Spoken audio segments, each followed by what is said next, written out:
Good morning, ladies and gentlemen. Thank you very much for logging in for this webinar where we will be focusing on domestic revenue. My name is Iguma Gabriel, and it's such an honor to have each of you logged in, especially for our panelists and our special guest who we already have in. We are glad that we will be having this discussion with you. The attendees are just starting to stream in, and we're glad to see each one of you as you log in for this discussion. This discussion will be over the Zoom platform, and those are the people who I can see at the moment, but I know that there are people who will be joining us via Facebook and Twitter. Therefore, I would like to request each of us that's already logged in, if you could, without logging out of Zoom, just go to your Facebook and look for the Castle Facebook page. The Castle Facebook page is at Castle ORGUG. If you could find that page, and I'm doing the same thing,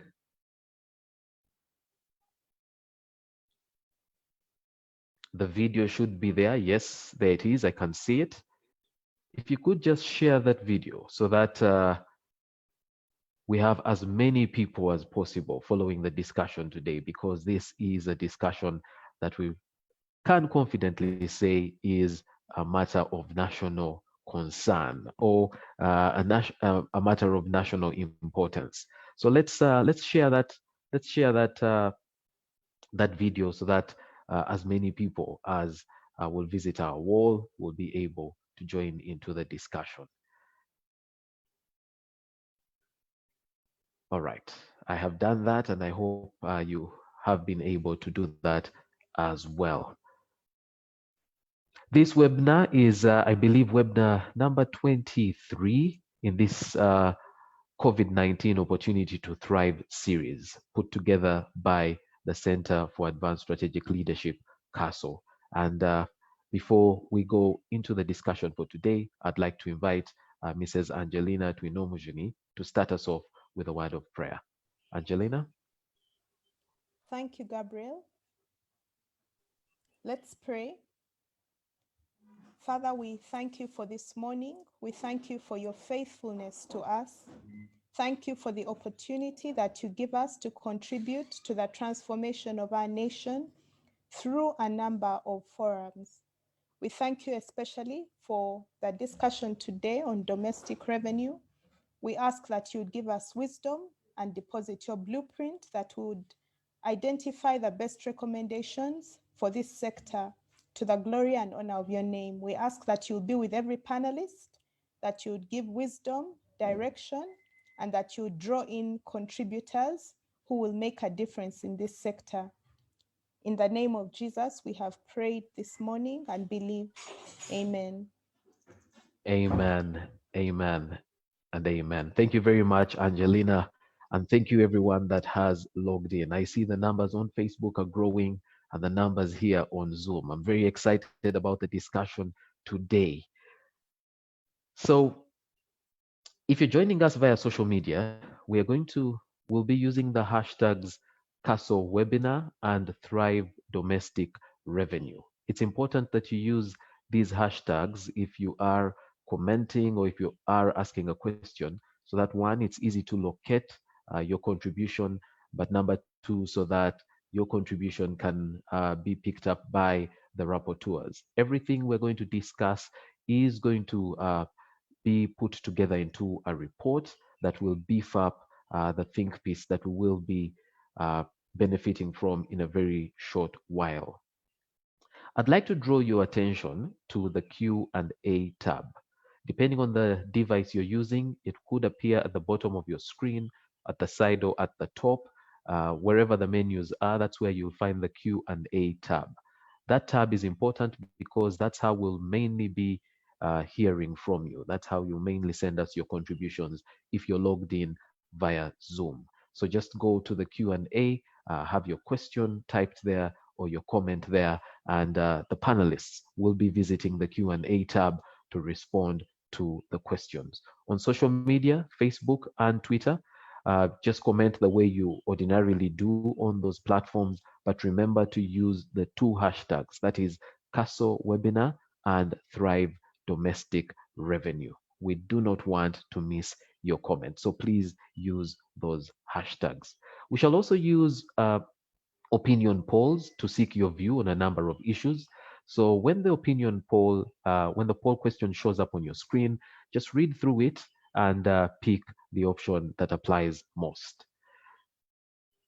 All right.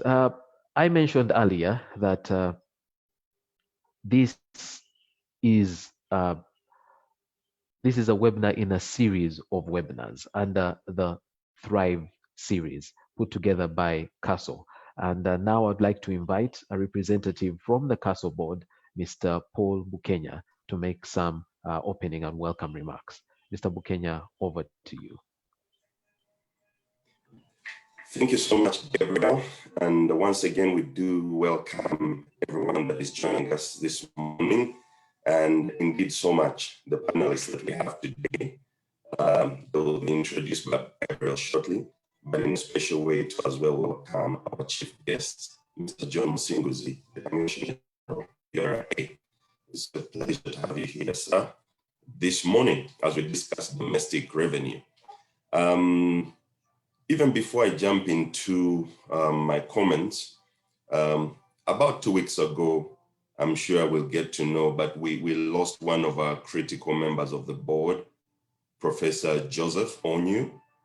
And I just want us in just a moment, a few seconds of silence to recognize Professor Joseph Onyu and the contribution that he made towards the development of our country in just a couple of seconds.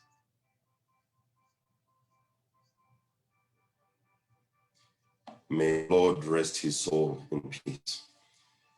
Today we're discussing domestic revenue, but one thing about this think tank, the beauty about CASO, it's a think tank that is born out of Uganda.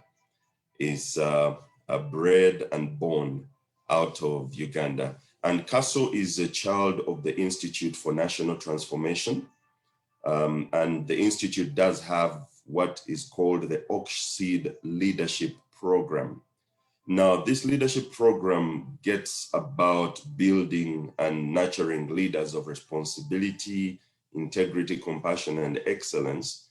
And we have a phrase that we normally refer to each other with, and we call ourselves no excuse leaders.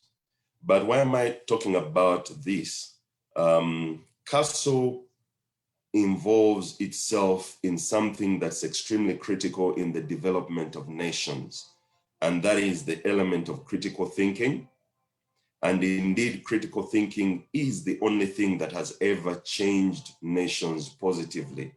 So today, as we discuss domestic revenue, you will notice that our approach, if you're new to this series of webinars, you will notice that our approach to discussion is indeed that. We do discuss, we do get experts in specific areas of discussion, and we sit down and present a paper, and that paper gives a position that CASO as a think tank has arrived at. And eventually at the tail end of it, we will get to a place where we as well contribute to policy through the outputs of these discussions. So we do welcome each and every one of you once again. And as we discuss, we encourage you, as Gabriel has said, to participate in the discussion today, because every view matters. In the Q&A, you can participate. But the key thing is, let us engage in critical thinking, because one of the biggest issues and challenges that we've had in Africa is we have lacked critical thinkers that think about national transformation from a perspective of the locals.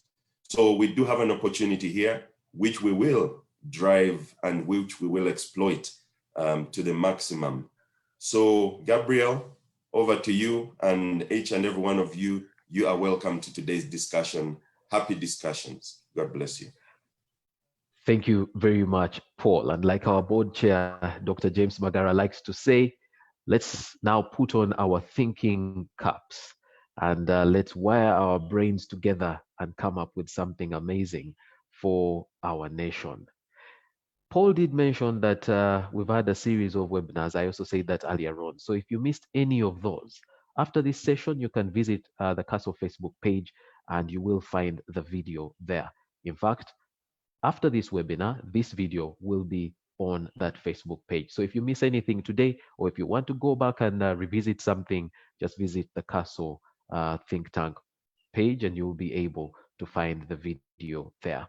Now, we're privileged to have all our panelists logged in, and we are all these are experts in the sector we're going to be talking about today, and we're privileged to have from Uganda Revenue Authority, the Commissioner General himself, Mr. John Musingozzi. He is our special guest for the webinar today. We have Ms. Sophie Nampewo, a budget policy specialist from Civil Society Budget Advocacy Group, CSBAG. We have Mr. David Walakira, Program Director, Center for Budget and Tax Policy. We have Mr. Mohammed Muzamil from the Uganda Manufacturers Association, and finally Mr. Stephen Tumwesije, who will be delivering the Castle Think piece that will basically set the stage for the discussion that we will be having on this webinar. All guests will be introduced in a little more detail while I'm calling each one of them up to speak. Now, on the 20th of February 2020, Uganda launched its domestic revenue mobilization strategy that was, among other things, focusing on dealing with weaknesses in revenue administration and processes to reignite the fiscal social contract to ensure that Ugandans perceive a closer link between taxes paid and public services obtained. Less than a month after that launch, the country went into a lockdown to limit the spread of COVID-19. This is something that had not been planned for and has had a negative impact on revenue collection, among other things. For example, many businesses are experiencing a sharp decline in liquidity, hindering their ability to pay wages, rent, interest on debts, and their taxes. So today, we will discuss the impact of COVID-19 on domestic revenue and focus on the opportunities the pandemic has opened our eyes to. And we will be laying strategies to support the sector to thrive amidst the shocks that it has experienced. And to start us off today, we will have Mr. Stephen Tumwesije, who will be delivering the Castle Think piece. He is a managing partner at Taslaf Advocates. He heads the corporate mergers and acquisitions and impact finance practice at the firm. He is also part of the oil and gas and then tax practice. Stephen formerly worked as a tax and legal consultant with Deloitte East Africa, where he advised leading entities in the East African region. He has served as a mentor in the Yunus Social Business Foundation and the Tony Elumelu Entrepreneurship Program, and he serves on the board of TPO Uganda and Build Africa UK. Stephen holds a Master's of Law LLM from the prestigious Harvard Law School, a Bachelor of Laws from Makerere University, and is admitted as an advocate of the High Court of Uganda, which basically means that he has a postgraduate diploma in legal practice from the Law Development Center. He was part of the Institute of National Transformation Class 25, so he is a no excuse leader. He is married and a father to 3 boys. Stephen, you're welcome to take the virtual podium to share the think piece. Over to you, Stephen. Thank you very much, Gabriel. Thank you very much, and thank you for hosting us. Also to thank Castle for organizing this. I know it's a painstaking process to organize these webinars, but also for keeping us updated and during the COVID-19 pandemic. I also want to congratulate the Commissioner General, John Musingozzi, for his appointment. but also for hitting its targets and surplus this year. We have prepared a 15-page paper, which we've shared with the panelists.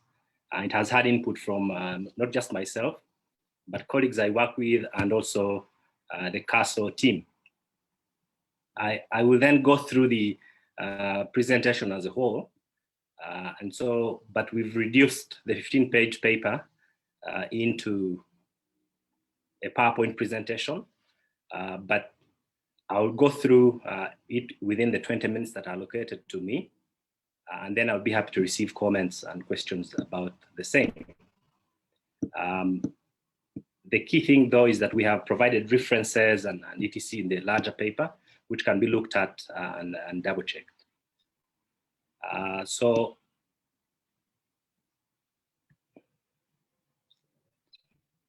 let me just set up my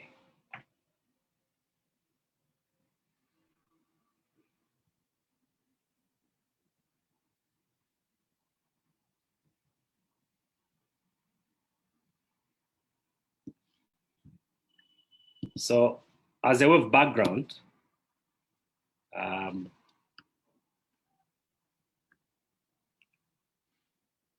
background, Uganda's economy is approximately 37.2 billion and currently has a tax to GDP ratio of USD 14.3, a GDP of 14.3%. This is below the maximum estimated for the region, which is 19.6% of GDP. And of course, this is due to several factors, including the large informal sector, which is estimated to account for around 54% of GDP. Also, you have things like widespread tax evasion, administrative weaknesses, which I think Mr. Musingozzi will speak about, and how they're improving that. And so that's where we lie in terms of our tax revenue targets. Uganda's National Development Plan, which covers the period between 2020 and 2021 to 2020-2025, focuses on what is called the Domestic Revenue Mobilization Strategy, which was launched on 20th February, as Gabriel noted, and sort of seeks to reignite the fiscal social contract. The fiscal social contract is about the fact that Ugandans need to perceive a closer link between taxes and public services obtained. As a result, therefore, you want to make sure that as you collect taxes, also you provide public goods and services to society. This also proposes to address weaknesses in value-added tax, corporate income tax, personal income tax, and of course, revenue administration governance, which are all issues that URA, I'm sure, is dealing with. So while we're still there, launching our National Development Plan and our DRMS, we had the COVID-19, and the COVID-19 then had an effect on the economy as a whole. And we'll go through the key issues around how the economy was affected because of COVID-19. And you'll note that indeed, all the measures that were implemented indeed brought a lockdown. As a result, we've highlighted in the paper some of the worst hit sectors, and these include tourism. Tourism contributes approximately 7.7% of our GDP and brings in around USD 1.6 billion in foreign exchange. The tourism sector is expected to contribute more than 6% of total employment. And in 2017 alone, it employed over 500 Ugandans. So as a result, the stoppage of airline travels, the imposition of the lockdown, definitely had an effect on tourism in Uganda, and many lost their livelihoods, but also the economy was hard hit because of this. So that's tourism, which is starting to resurrect now after the initial easing of the lockdown. Also relatedly is the floriculture sector. The Uganda Flower Exporters Association noted that in their paper that 90% of the export market had actually vanished and prices had fallen by 50%. Flour farms, for instance, laid off 30% of their workers. And PwC noted that Ugandan business were suffering from lost revenue and disrupted supply because of the nature of the crisis. The other key thing that you want to note is that the largest foreign investor in Uganda now is China. And the pandemic, of course, started in China. And therefore, 45% of our FDI comes from China. So it had an effect on foreign direct investment and as a result, an effect on revenue. SMEs, around 13% of SMEs, which mostly trade with China, were also affected by the pandemic. The other key thing I think for CASO, which I know is passionate about, is education. Education, which contributes about 5% of GDP, it employs close to 1 million teachers and has about 20 million Ugandans between 3 and 24 enrolled in the different education centers. So it was discovered by EPRC, the Economic Policy Research Council, that 3.8 million workers in Uganda would lose their jobs temporarily, while 0.6 million would lose their jobs permanently. And it was key to note that 75% of these would be from the service sector and mainly from Kampala.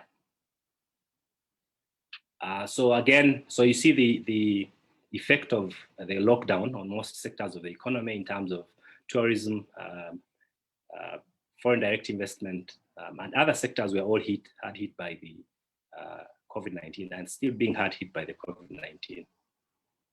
So indeed, the UBOS, Uganda Bureau of Statistics, noted that most sectors will suffer from the impact of the lockdown and other COVID relief measures.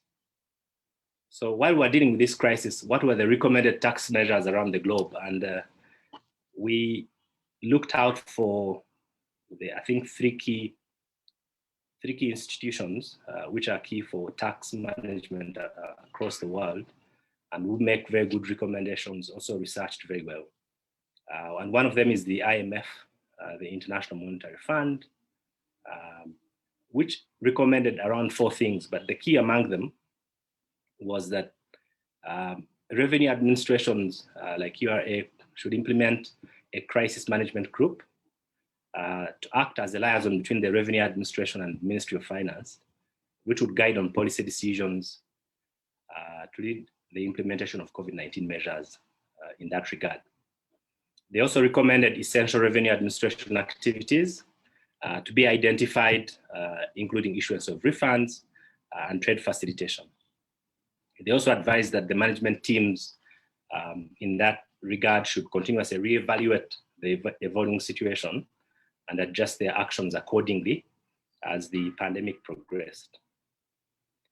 The IMF also recommended identifying key taxpayer segments for revenue and decide on service and compliance measures to sustain revenue stream and increase the capacity of supporting the processes such as information technology to be enabled to deliver essential services. The other we looked out for was the Organization for Economic Development, Economic Cooperation and Development, the EOCD. The EOCD summarized their policy goals in this regard to be under 4 things. They noted that the government should implement policies to support efforts to reduce the health crisis, also policies to limit the adverse effects from containment, and also put in place mitigation measures on households and businesses. They also recommended policies to support economic recovery and ensure that the recovery from the crisis is as swift as possible. They also noted, indeed, that many businesses were facing cash flow difficulties and we're going to face problems like laying off workers and etc. So the EOCD then recommended that there was a need to reduce the tax burden of businesses, including the waiver of social security contributions, a consideration of property taxes, and presumptive taxes for small businesses. They also recommended preferential treatment to stimulate health-related spending and investment, including measures to safeguard the deduction of input VAT on items donated by businesses. The last one that really was key was the African Tax Administrators Forum, which is a consortium, I think, a consortium of African tax administrators. And so they were bringing expertise from the different countries. And they noted that in assessing the potential impact of COVID-19, revenue authorities ought to assess the extent to which the pandemic may reduce their ability to function effectively. They also noted, which is extremely important, that all tax operations like registration and filing, payments should be conducted through the digital channels to reduce physical interaction. They also recommended deadline for filing tax returns to be extended, and which, as we go along in the paper, you'll notice that URA has actually been able to do. They also recommended flexible payment plans, etc. So that was from the OECD, IMF, and African Tax Administrators Forum, just to give you that background. But then the Ugandan government also put in place measures to respond to the COVID-19 pandemic. And indeed, URA issued a public notice. I think it was around March when we had just had the lockdown, indicating that people could extend their taxpayers whose accounting date was in September could extend their filing and beyond 31st March 2020, and were granted the 2-month extension up to May 2020. And that was in respect of income tax. In terms of VAT, pay as you earn, local excise duty, and withholding tax, and also taxes under the Lotteries and Gaming Board. These were extended for 15 days in the month of March, and indeed in May, there was another communication from URA also put in place. The other thing that you note from the COVID-19 response from the Uganda Revenue Authority is the emphasis of the Voluntary Disclosure Program. And I think for me, this is very welcome because there's a lot of tax evasion, but also tax compliance is low. And therefore, businesses that are going through a difficult period would need to be incentivized actually to come up and pay their taxes. So I think the Voluntary Disclosure Program is extremely important, as announced and continually updated by Uganda Revenue Authority. The Ministry of Finance also issued a response to the COVID-19. And in the paper, maybe there are a couple of changes that have happened since this week. Some bills have been passed and others have not, but I'll be highlighting those. So the Ministry of Finance unveiled a 45 trillion budget under the theme Stimulating the Economy, Safeguard Livelihoods, Jobs, and Business Recovery. The Minister of Finance committed to 4 things. One is the deferment of corporate tax or presumptive tax for corporations and SMEs. They also proposed to defer payment of pay by sectors affected, a waiver of interest on tax areas, and provision for tax deductibility of donations to the coronavirus response. On this one, I'll pause and remind you that I'm sure you watched the TV during the week, and the rejection of this proposal can be highlighted. Some of the bills that were presented to Parliament have not been passed, and some were returned by the President for review. So I'll provide you an update on the same. The key thing, I think, for me under the Ministry of Finance response was the introduction of a waiver of stamp duty on debentures and equitable mortgages, which was reduced to nil in order to ease the access to credit. Again, for every document, if you're taking out a loan, you have to pay stamp duty for that instrument. Now, the challenge that I saw with this proposal was that it only mentions equitable mortgages. Now, every financier who takes out a debenture actually registers a real mortgage, which is a legal mortgage. And now there's a requirement to pay stamp duty on that legal mortgage. So for me, I find that that proposal was really not as useful in terms of easing access to credit. So the 1% stamp duty that you pay for every mortgage has an effect on especially businesses that are struggling and how they access capital. The VAT amendment bill exempted the supply of processed milk and the supply of locally developed computer software, which I think is a good thing because it supports the agriculture sector and the ICT sector, which have been critical sectors throughout this pandemic. And then the government also introduced tax amendment bill number 2, income tax amendment bill, which contains a provision in section 34 to say that a person is allowed a deduction for a gift made to government during the year of income for purposes of facilitating the government in the prevention, treatment and containment of COVID-19. As I've noted above, the Parliament actually rejected this proposal. And I think their thinking was around the fact that people would exaggerate their donations, etc. But I think for me, the broader question that should have been discussed is how do you promote giving and philanthropy? If a taxpayer is going to make a donation or a gift or to do something, that they need to be incentivized.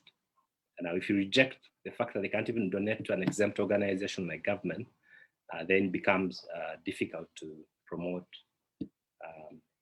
local philanthropy, but also donations and giving. The VAT amendment bill provided for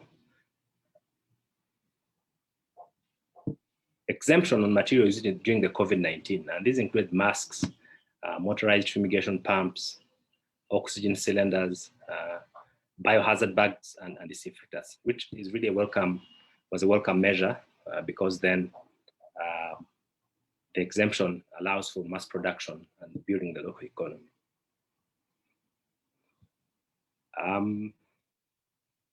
There was also the excise duty amendment bill, which provided that spirits made from locally produced raw materials could be charged at a nil rate. Again, this is meant to aid in the production of disinfectants. The TPC bill introduced a waiver on all outstanding interest and penalties owed by a taxpayer as at 30th June for specific industries. And this indeed is intended to reduce the burden that taxpayers have borne throughout the COVID-19 pandemic. And is indeed a fulfillment of the budget speech and is in line with the IMF, OECD, and the African Tax Administrators Forum. So those are the key things that I picked out in terms of the government response. At the end, I'll be giving an update on which bills have been passed and which ones have been brought back. But suffice to note that indeed there was a delay in passing these COVID-19 bills, and I think it has been a challenge for revenue administration. And whereas I congratulated Mr. Musingozzi on his success in terms of collections, once these bills have passed, he might have to do some significant refunds to taxpayers if the effective date of the bills is 1st July 2020. So having provided that background and having provided the government response and the other administrators, we note that indeed the constrained revenue sources in Uganda are present, that the economy has been affected by COVID-19, and that we need to think of innovative ways to spark the economy, but also improve access to capital and also improve business performance, which would then result into revenue collections. So one of the things that for me is key is, and something I'm passionate about, is access to credit for businesses. The biggest problem for Ugandan businesses right now is actually access to capital, whether it is in the startup business, the SME, or even the large taxpayers. Many of them have limited access to credit, and this is brought about by so many things, which we'll highlight. But key among them is what I mentioned in regard to the Stamp Duty Act, which we propose that should be amended to provide for a new duty on mortgages and chattel securities in order to ease access to credit, unlock businesses, and also allow them then to grow and post profit, which would then can be taxed, and you collect that amount. In our view, this is an unnecessary barrier, which can actually be done away with and still promote access to credit. The other key thing that we note, as I conclude on my recommendations, is the entire, I think for me, business environment and entrepreneurial ecosystem, but also how do you attract more foreign direct investment into Uganda? I think there's a school of thought that believes that foreign direct investment actually is not as useful in the payment of taxes, but I think as a developing country, we still have needs for capital, we still have needs for new companies to come in, and we still have needs for foreign direct investment. So I think for me, a focus on foreign direct investment into Uganda is extremely key. And one of the key things that I note in the paper is that attracting foreign direct investment also involves improving the ease of doing business. The ease of doing business report that is done by the World Bank ranks Uganda at number 116, while our neighbors like Rwanda and Kenya are ranked at 38 and 56 respectively. And I think for me, when you read the report, it points out the key things that indeed we have improved the process of permits, accessing licenses and etc. But the key challenges remain in the lengthy bureaucratic processes, which create opportunities for corruption and unnecessary delays. And I think that we need to make this process as fast as possible to ensure that a company can come in, be registered, starts doing business, and moves forward. So I think there's been a lot of improvement at URSB, a lot of improvement at UIA and at URA, but I think when you go to getting things like licenses from NEMA, licenses from other places, and other organizations, it becomes difficult. The other for me is the exemption regime, and I know my colleagues from civil society are going to comment about the tax exemptions regime. But I just wanted to state that there are two exemption regimes that I think for me are key. One is the withholding tax exemption regime,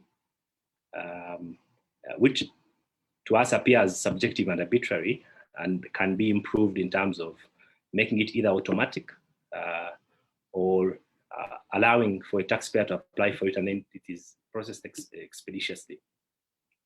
So the challenge now remains that even when organizations apply and they qualify, it takes too long that by the time they grant that exemption, it is actually expiring.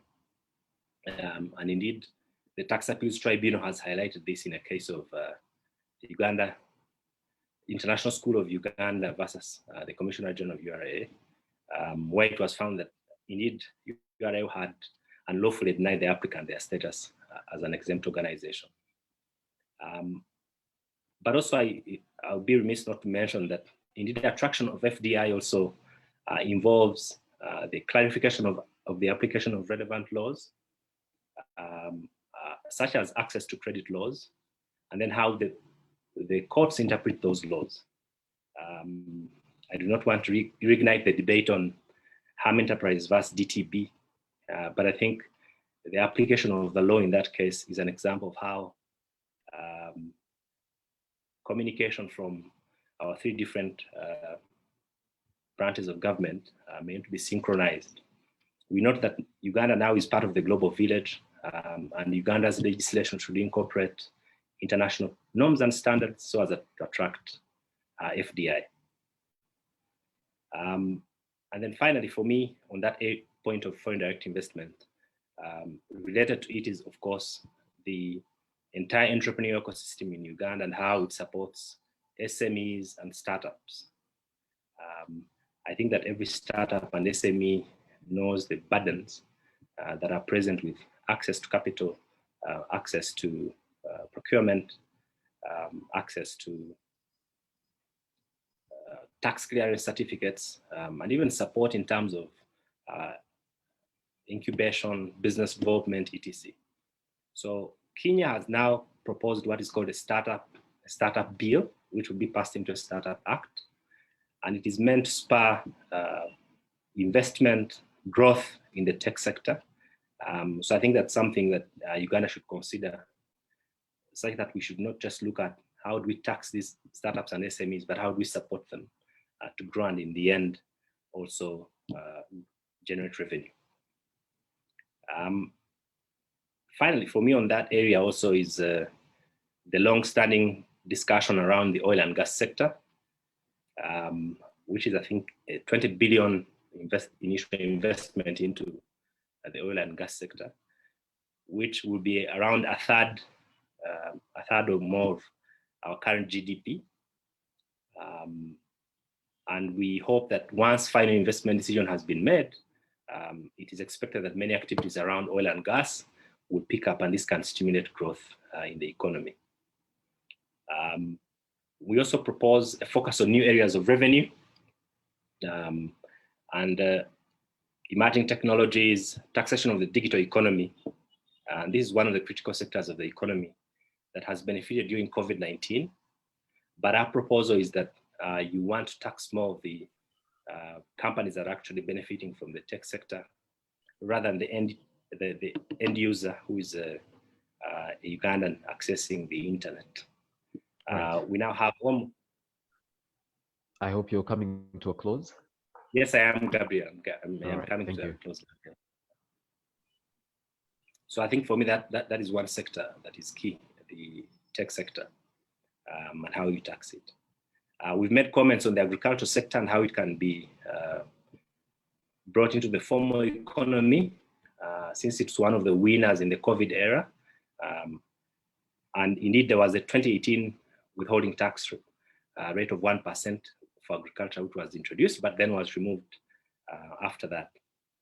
So I think that that's something also we can think about. The last one, which is to support cash flow for taxpayers, such that then you're able to have more taxpayers have cash flow and then able to invest into other sectors for them to grow. The key thing there we make is a proposal to adjust the tax rate for payee in terms of the threshold up from 2.82 million per year to 20,000 per year. The fact that you can tax 30% of the person who earns 20,000 shillings per year, I think is difficult, because then you are affecting those at the bottom of the pyramid. And so then you recover this money through boosting consumption in that large segment of the population. So then you can get that money through the VAT. We make proposals on the lowering of the capital gains tax. Capital gains tax that unlock more investments. So in conclusion, for me, the key thing is that as Uganda, we're already in clear plans in motion for the reform of the tax system, as evidenced by the DRMS. And I think that COVID has now become an inflection point for speeding up these reforms, reinvigorating the social contract. And I think that you need a more dynamic approach to tax collection and increasing domestic revenue. Thank you very much. Thank you very much, Stephen, for starting us off with that think piece, the CASO think piece. And I'd just like to remind each one of us that all our contributions today are going to contribute to that think piece, to make it more solid before we can submit it to various stakeholders as a document that can be used, a policy document. So I encourage you to have your views captured. So if you have any question or comment already, just go to the Q&A tab and you can type your question or your comment there. If you are on social media, Facebook or Twitter, we know that you are there. We be monitoring social media. Remember to use the two hashtags, Castle Webinar and Thrive Domestic Revenue. I'd like now to invite our first discussant. She is Ms. Sophie Nampewo, a budget policy specialist with Civil Society Budget Advocacy Group, CSBAG. She is an economist by profession with over 10 years experience in public finance management and currently working as the budget policy specialist with CSBAG. She holds a master's degree in economic policy management and a bachelor's degree in development economics, both from Makerere University. She has postgraduate certificates in data analysis, social accountability, gender analysis, research methods and writing skills, and project management and evaluation. She has built experience in public finance management with great focus on public expenditure tracking and budget analysis for better service delivery while working with organizations like Development Initiatives, the Advocates Coalition for Development and Environment, ACCORD, and trained with institutions including National Planning Authority, the Economic Policy Research Center, and the Ministry of Finance Planning and Economic Development. She has great interest in public financial management, poverty reduction, gender and equity, fiscal and monetary policy, and regional integration for development. Ladies and gentlemen, please welcome with me Ms. Sophie Nampewo. Sophie, over to you. Thank you, Gabriel. Good morning, ladies and gentlemen. Thank you for taking time to join us for this discussion this morning. And thank you, Stephen, for taking us through the think piece that is leading our discussion this morning. I would like to react to the think piece. First off, I think it's a good one that triggers our mind in thinking about domestic revenue, where are we and what are the hitches. Just to I commend government for the efforts they've done to think about the taxpayer and being considerate of the taxpayer during the COVID-19 times. And that relates to some of the revisions that were put to payment of taxes, extending the times for filing returns, for payee, submitting payee, because of the situation that the country and the globe as a whole was going through. Just to bring out a few areas, some that are starting with the pluses that I saw within the piece. One is about the digital operations, where that came out evidently in the think piece, which I think was good in terms of what the Revenue Authority has done or what government has done in terms of thinking on digitizing and making payment of taxes easier for the taxpayer. The options that have been brought in, for example, using a TIN number, making it easy to get a TIN number, and also the systems that have been put in paying taxes for those importing, for those exporting, the different systems, administrative systems that are being used. That is a plus for government because it makes it easier for the taxpayer in terms of payment. And also, we all know when you go digital, there are challenges that come through.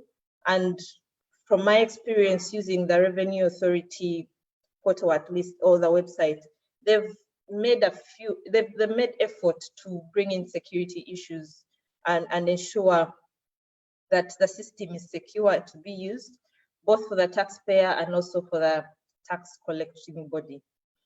I've talked about the deferment of payee, the different payments that were deferred. That was a plus for government because it puts into consideration the taxpayer. And also the efforts that have been done over the years on improving payment of taxes for the taxpayer. The one-stop center that it still has gaps, but there's a lot of effort that has been done in terms of linking Revenue Authority, the Registration Services Bureau, and KCCA, for example, for the case of Kampala, to ease payment and ease systems. If I'm doing business, my registration is halted, then I can't pay tax fairly. But if these have been closed, then it makes it easier for me because the system links to each other. That is a plus for government, much as there are a few gaps that need to be worked on that we'll commend government for. In terms, still with the think piece, some of the areas that were highlighted that need to be worked upon, I've already mentioned that the hitches in the stop center. There are a few delays that was elaborately put by Stephen. The delays in registering for a business, for those who have gone through the national ID process that didn't do it initially, you've seen the gaps, and the process is a bit hectic and long, which affects business for someone doing business where we get our taxes from.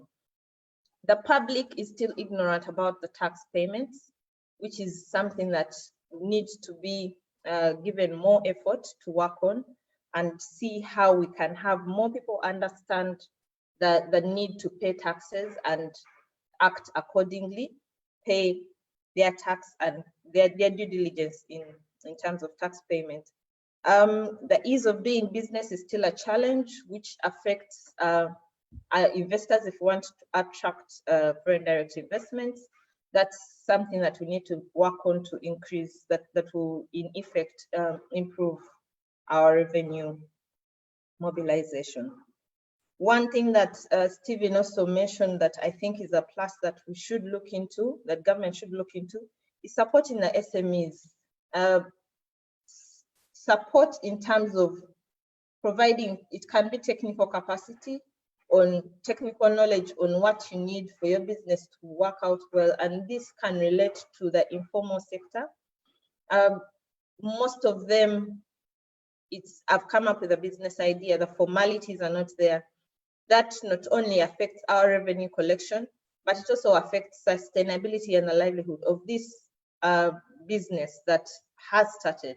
So if we clog it with pay this tax, have a license, have this, have that, without proper preparation, it affects the business owner, it affects the revenue authority that would want to get taxes from this person, and supports in some instances cases of evasion. So providing that support to the SMEs on how best, sometimes it's providing guidance on you need to register and you register from here, you need to have this and that to pay your taxes. It helps and improves sustainability of these businesses, but also in effect brings more revenue to us as a country. Some of the areas, still on what to work on, the staff capacity. That's from the paper that I thought was highlighted that needs to be emphasized. A staffing capacity, especially in data analysis for tax revenue. I think we still have a gap there. And also the non-declaration and non-compliance. And then declaration and non-compliance, I think those are areas that we need to close gaps on. Some areas that I think should have come through in the think piece. One is about the performance. For example, for financial year 1920, we have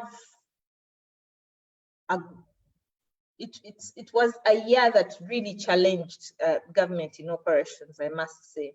And one thing that could have come out, that I thought would have come out better, is the shortfall that we had in 1920 in terms of revenue collections.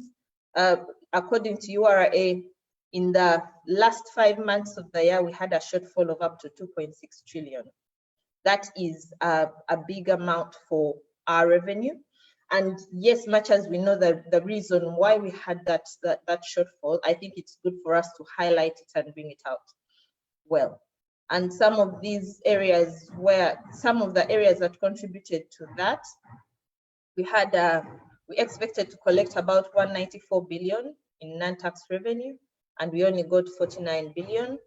We had a decline in exports by 23.6%, and that majorly was brought about by our neighbors. Our neighbors are good, they are home to our exports, if I may say that.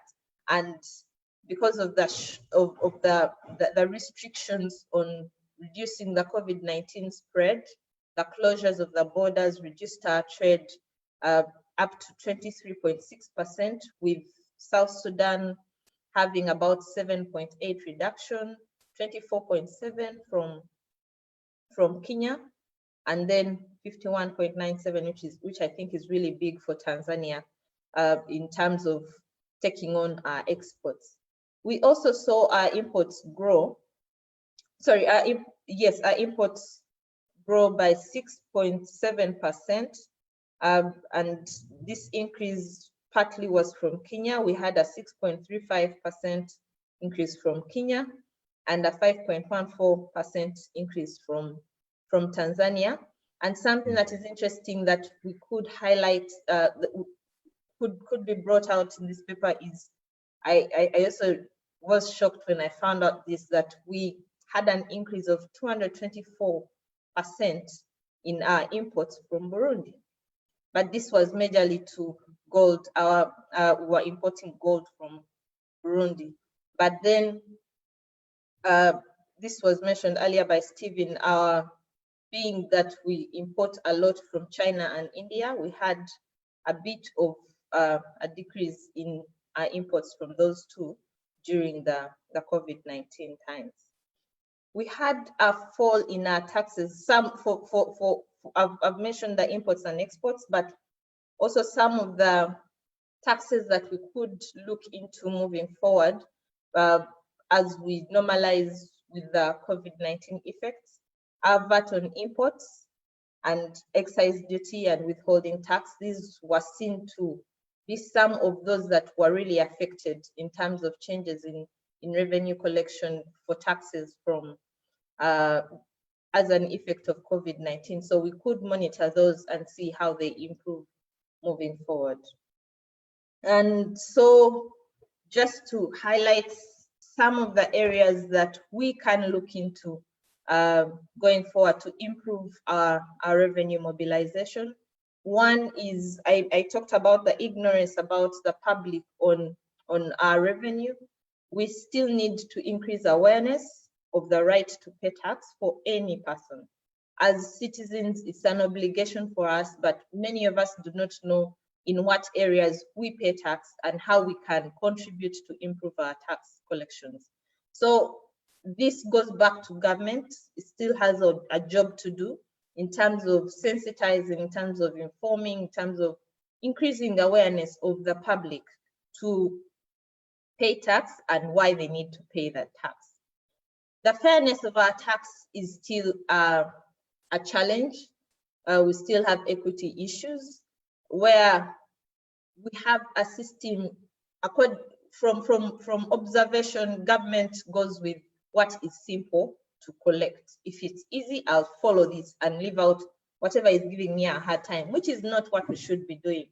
And that, in terms of equity, you can't have someone working paying the same tax as someone who's not working. A student in school cannot pay the same tax as a professor. A professor is much more qualified, but also they are doing a lot more than a student. A student is studying and not working. So the tax can't be the same for both. The coverage is still a challenge. Who is paying and who is not paying? We all know our informal sector is big, over 50%. And much as we've known this for years, we've not got a solution to how we can tax this informal sector.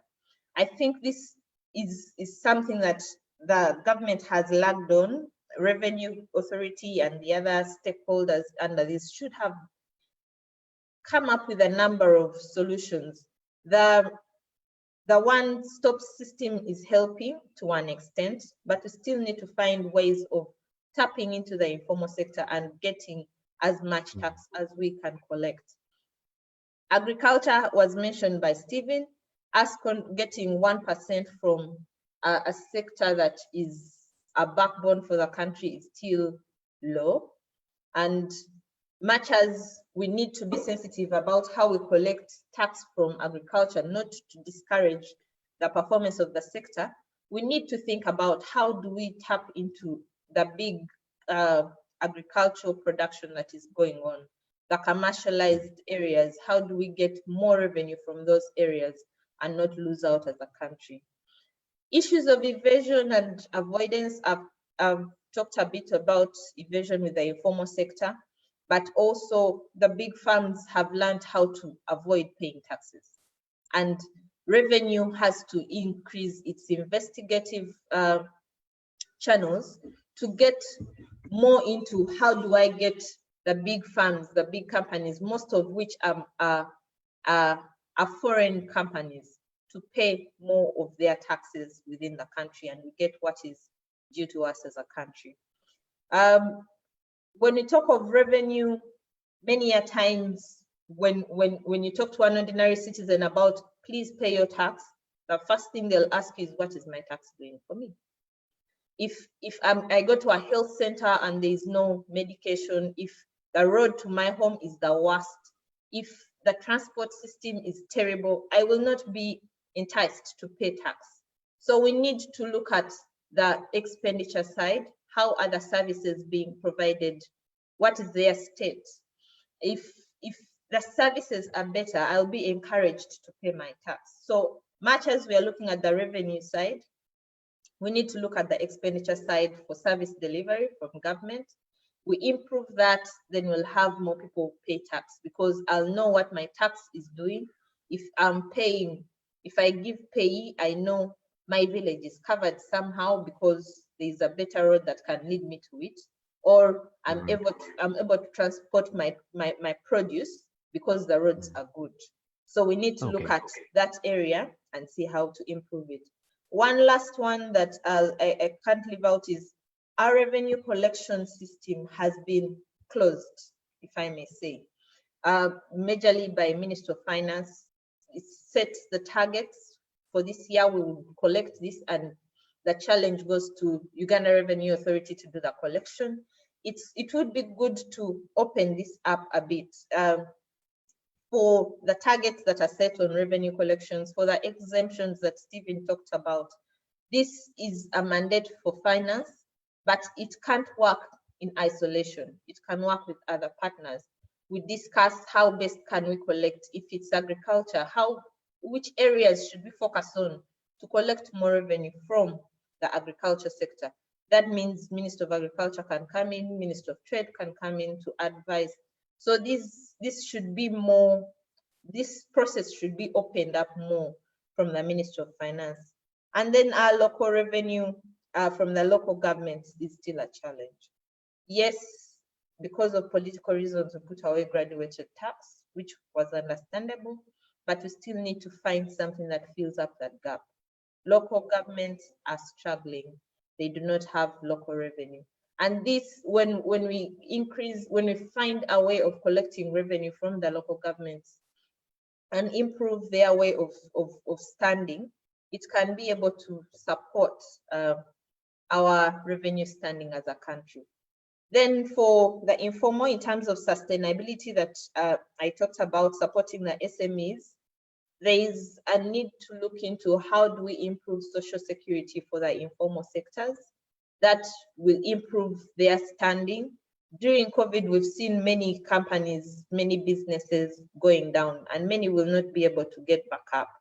But if there is a backup for them, then they have a better standing and they're able to move forward better. How do we look into getting these companies? As we think through the support, I think it's good for us to think also in how we get their social security standing so that they can be also backed up. Thank you. All right. Thank you very much, Sophie.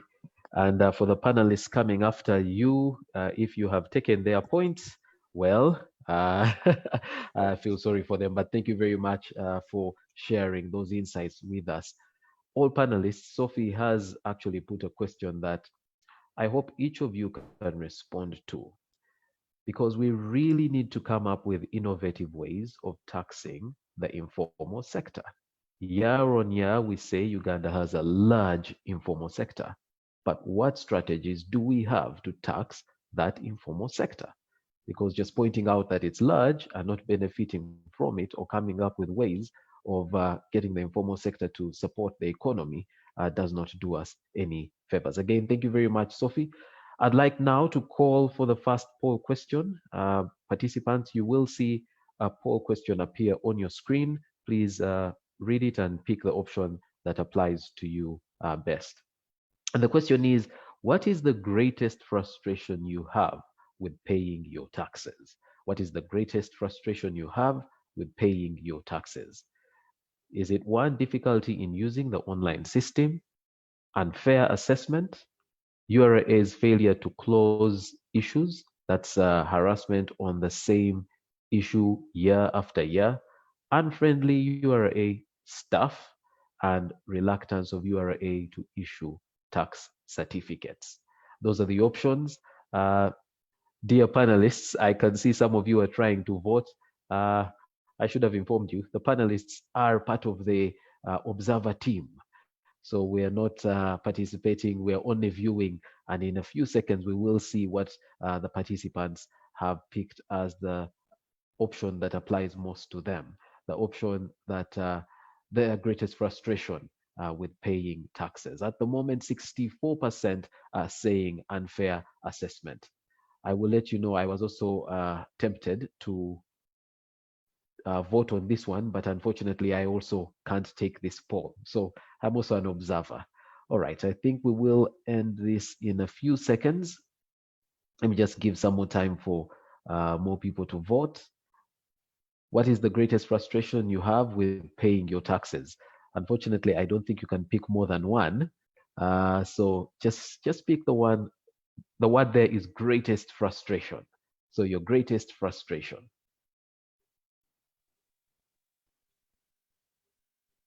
Don't look for the option all of the above. It is not there.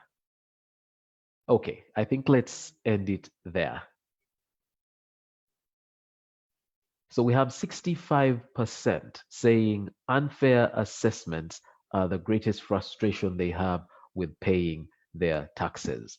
No one picked reluctance of URA to issue tax certificates. And the second most picked option was difficulty in using the online system. I think this is valuable information for all of us.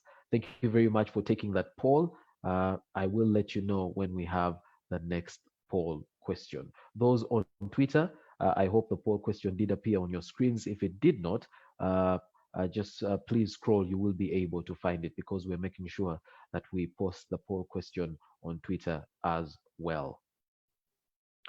Our next discussant is Mr. Mohammed Muzamil. He is currently the manager, policy and advocacy at Uganda Manufacturers Association.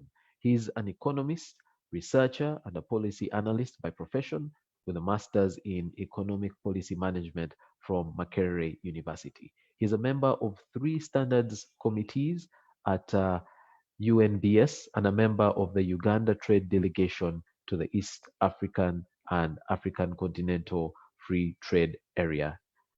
He has worked widely with organizations dealing with the effects of COVID on the general economic outlook, and currently he is working with a team that's reviewing tax policy in light of the pandemic. Ladies and gentlemen, please welcome with me Mr. Mohammed Muzamil. Over to you, sir.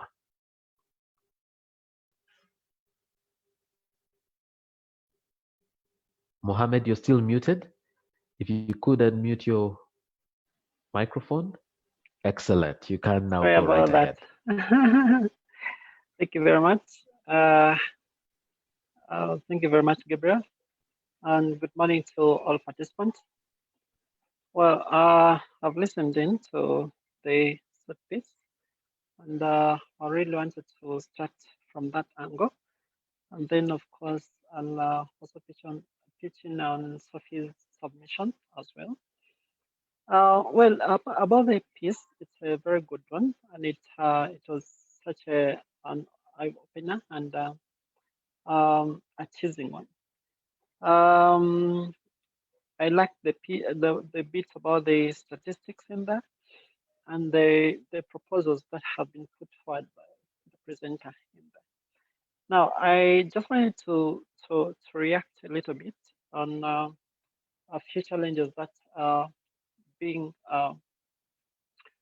faced in so many aspects, especially in light of the tax administration and the question that actually Sophie posed: how do we tap into the informal sector? This is a challenging situation, and given the COVID pandemic, as everybody might have realized. And from the manufacturer, I'll basically speak mostly about the manufacturing, the effects of the pandemic and all the these aspects on the manufacturing, because that is the area of my expertise and the area where I'm basically situated currently.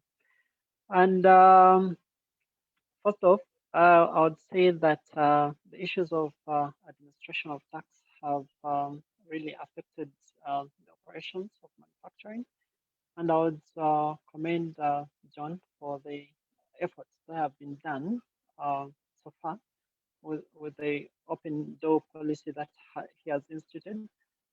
We've really had vigorous discussions and engagements which have borne fruits for this period. And like just like the teaser that you put forward on the issue of administration, and you saw the votes that people were able to put forward. So in that regard, we've realized that dialogue is one of those things that needs to be emphasized here if we are to benefit, or if the economy is to benefit, especially in light of the challenges that are ahead of us. I would say for certain that, sorry about that, I had a technical glitch. I would say for certain that tax policy is an issue that has really caused upheaval in the manufacturing sector. I'll give examples. Of recent, we've had, for example, the digital tax stamps, where government instituted an electronic system which is supposed to track the payment of digital tax.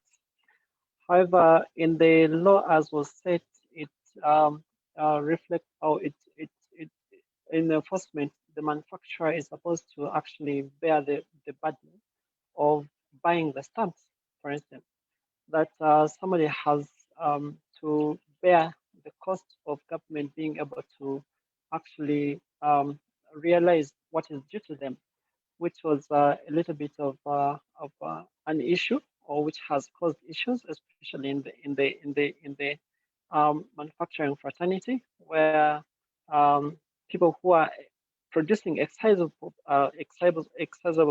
products are facing challenges, especially in terms of cost. Now, the timing itself of the timing of the implementation of this tax stamp, given the circumstances, especially with the COVID and the challenges that are in there, you realize that many of these manufacturers actually have had reduction in production. You realize that the sectors that are producing excisable products, for instance, they will give an example of beverages, which one of the worst hit sectors in manufacturing. You find that, for example, most of their market is constrained. You realize that many of these were benefiting from markets that their market base was basically the I would say social gatherings. Okay, and as we know it, they instituted measures to combat COVID have led to closure of most of these social gatherings, for instance. bars are closed, for instance, for the alcohol sector, and many others which are producing excise products have had their market constrained.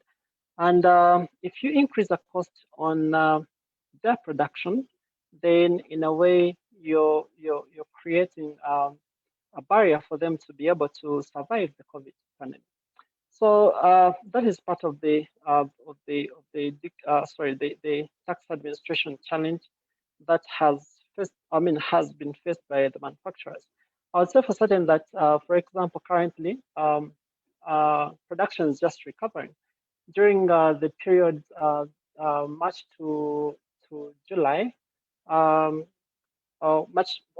to August, we saw production going down by almost 54%, and over 50% of workers or employees were laid off because of the pandemic and the fact that most of the production had gone down.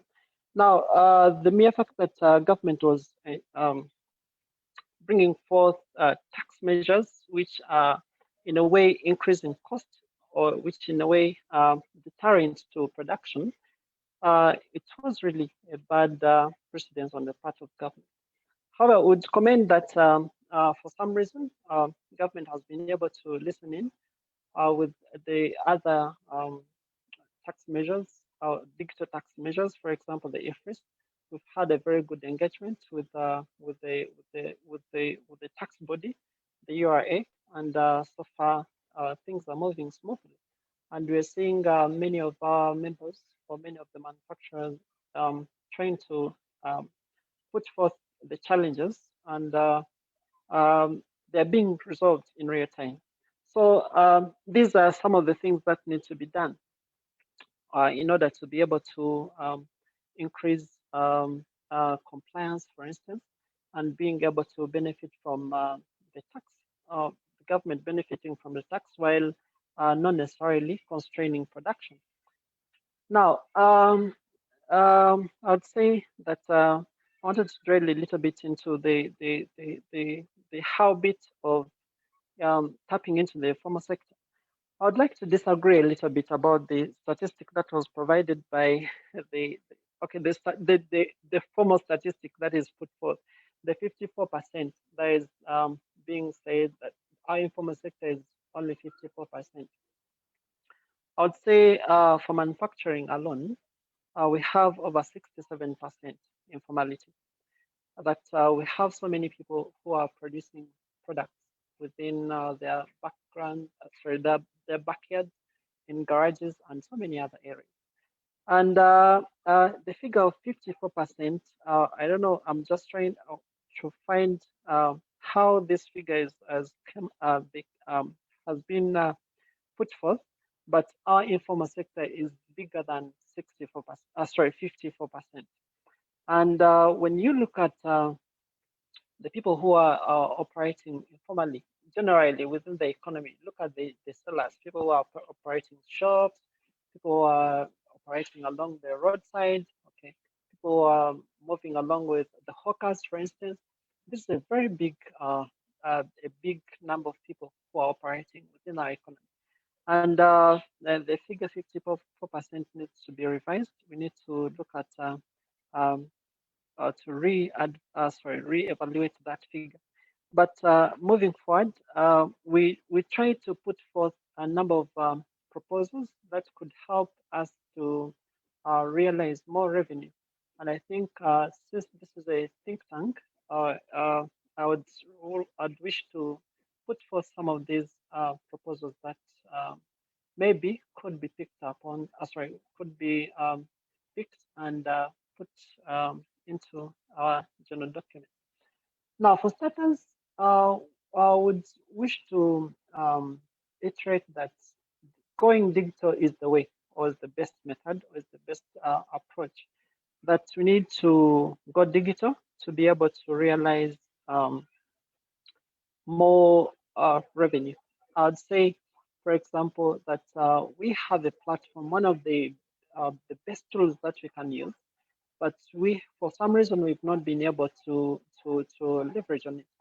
The mobile money platform. Now, if we have to reduce informality, then we need to find ways, deliberate policy to make sure that we reduce the cash. We need to do away with the cash economy and concentrate more on the cashless. And the mobile money platforms have shown that really this can be done, that it does not necessarily need rocket science to be able to digitalize the economy. Now, with the digital economy, it becomes very easy to track and trace. So, for example, we know for certain that our mobile application coverage is over 23% or slightly above that. Shall can confirm with UCC. So if we looked at that figure, okay, and had a deliberate policy, okay, just like government is now looking at digitalizing education, for instance. So we could find ways, best ways in which we can use the mobile money platform. First of making sure that everybody who can possess a mobile phone has we know for certain that everybody who has a mobile phone and mobile line has access to the mobile money facility. But then in most cases, the tracking becomes harder because most of these lines or some of these lines are not actually in the names or tagged onto the IDs of the people who are holding this phone. So for starters, we need to find ways of how we can monitor or we can be able to digitalize, but attach or find best means to attach these mobile money lines or mobile money facilities to people's national IDs. So in that way, we may be able to de-risk, okay, and make sure that or be able to have people access credit, for instance, as well, and use these mobile money facilities to be able to purchase goods and services. So that is one of the things that, yeah.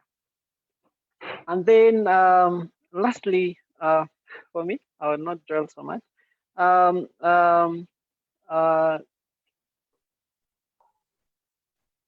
Sophie talked about the issue of the fact that we need to make sure that our tax is taxed to service delivery. Okay, that is very important. That people need to see the value for their tax. And I think one way in which people can see value for their tax is other than simply being able to deliver services, is for people to be able to realize, okay, to realize more revenue coming to them, okay, and the tax system should be in such designed in such a way that it is benevolent enough to make sure that we can forego one tax head to be able to realize more tax revenue in another through enhanced consumption and production. I think that is very key for me as well. Thank you very much. Thank you very much, Mr. Muzamil. Thank you for giving us that perspective of a manufacturer. There are a couple of questions that we will want to put to you in relation to that sector, but please just we'll do that at the right time. But dear participant, if you would like to ask a question to any of our panelists, please use the Q&A tab. There are some questions there, and I hope the panelists can respond to them. But let's continue using that tab. Also on Facebook and Twitter, remember to use the hashtags CASO and Thrive Domestic Revenue. I've already seen some questions that have come through the Facebook page, and at the right time, I will put those questions to our panelists.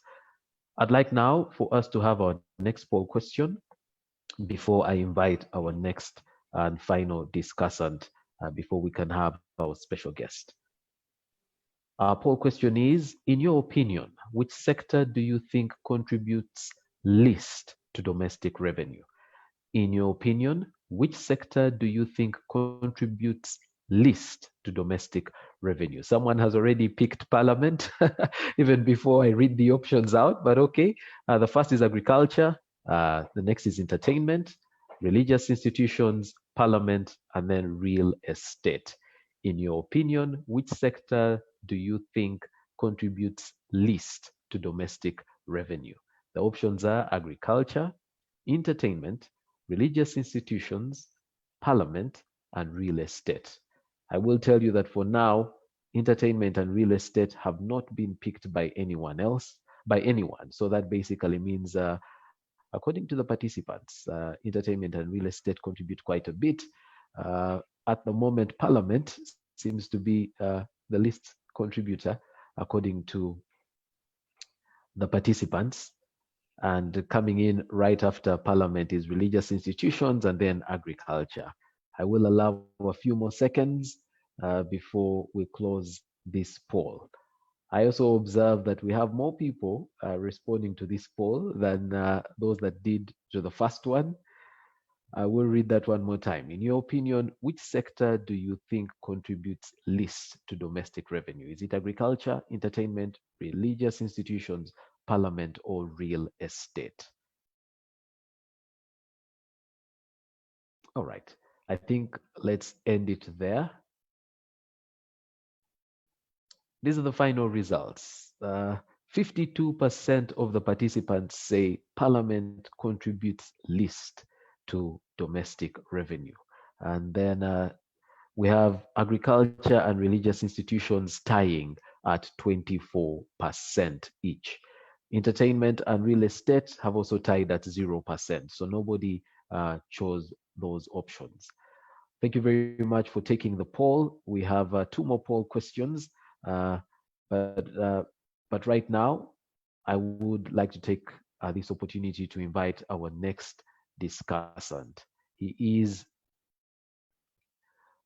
Mr. David Walakira, the Program Director, Center for Budget and Tax Policy. He is a charismatic public financial management specialist and development policy analyst with over 10 years in public policy development and implementation review.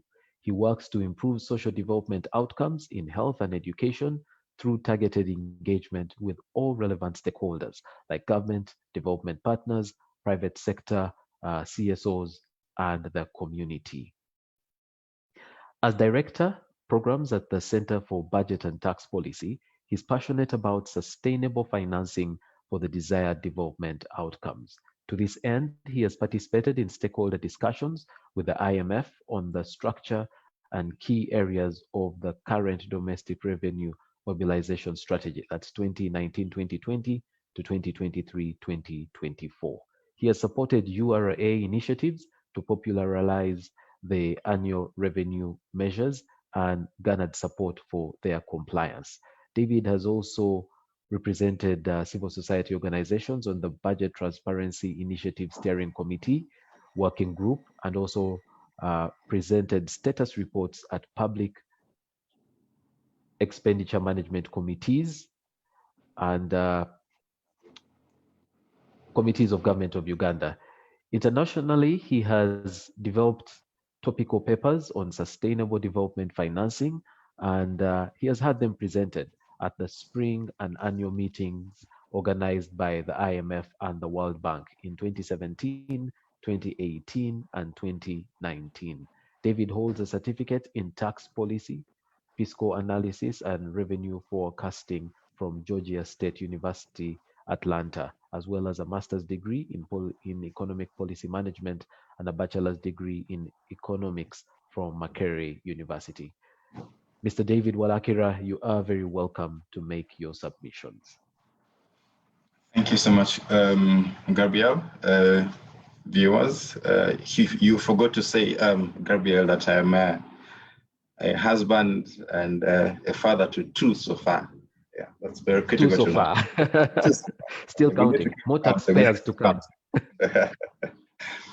Well, thanks to Caso for this opportunity to have this very good discussion. And special thanks to the Commissioner General for taking off time to listen to some of the discussions going on here. Yes, the paper that was shared with us quite exciting. I personally chose to pay attention to the areas that were discussing the way forward. You know, the current status and what has been ably discussed by the main presenter, by Sophie and other colleagues. So for me, the critical areas that were pointed out on how are we going to pick this up and take it through the NDP3 as our third development plan was very critical and very exciting for me to note. And to discuss a bit on some of the issues that all the measures that were proposed there. The issue of easing credit as a way of collecting up domestic revenue mobilization is a good one to read, but I read it, then I'm thinking, okay, I don't want to be in Mr. Musingozzi's shoes. Because whereas the paper notes that URA in 1920 collected 40 billion shillings from, what's this? This was taxes that are related to credit. And all the paper said is that this should be waived off so that we can encourage businesses to get credit, and then we hope that they will then pay tax. I would have loved to see if I were the Commissioner General to see, okay, yes, I lose this 40 billion. I would have loved to see a model that shows me where do I get it back from and more, okay? Because right now it's about collecting money, okay? And so it was good to show that this money is being collected, most likely to the disadvantage of business, but then we know that business is not designed to comply to tax. So the assumption that when they get credit, they will expand and then become taxpayers is good, but I thought we can work to build this measure better to encourage some things to actually think it through. If it's losing 40 billion, where is the catch? Where is it getting the? We need to crunch some more numbers right there. The next measure around increasing foreign direct investment, I think was okay. And but also I maybe thought we should maybe encourage ourselves not to discuss foreign direct investment using taxes as the bait to attract investors. There's the infamous discussion around the race to the bottom. So it's a valid point, but I think with all the caution that needs to be placed onto it. Right now, we have, I just checked, and so we have 10 double tax agreements with various countries, through which we have considerable leakages, by the way. Speak of easing doing business, I'm thinking we are doing as good as it gets. Even here in the EAC, when you have our very good tax regime like we do have, we still have that non-tax barriers that are often pulled off by our neighbors in the spirit of protecting their own markets and their own economies. So for me, the issues around foreign direct investment, I would really encourage us to get them off tax. Otherwise, we could end up getting fleeced by the very brilliant multinationals that are out there and invest a lot in tax engineering and going where best you can get in and get out without paying a single cent. But on our books, it looks like we have the actual investment. So for me, it should be around the enabling areas that we've seen government of Uganda trying to push for the past, I think, 6 consecutive financial years, around accessible, reliable power, around the transport infrastructure, maybe more to focus on the quality of education so that the labor force that is in this market can actually do what it has to do. Speaking of the oil industry, when the first discussion came in, we were surprised to learn that we don't have qualified welders to work in this industry. So there goes the investment comes in, but then it goes out because everyone that's going to work in it is actually not local here. So that for me would be my caution there on foreign direct investment. I think we need to peel it off a bit more from the tax incentives and focus on the other reasons. I mean, on the quality of the market. So we need to look at through other areas beyond revenue that will get us out of poverty as a people. So that when someone comes to invest here, they know that there is actual purchasing power. For us, we are incidentally looking at areas that are pushing back our poverty as we know it from 19.4 now to 21.7. The focus on new revenue measures. Yes, when I read this, it was really nice, but to say I didn't really see the new.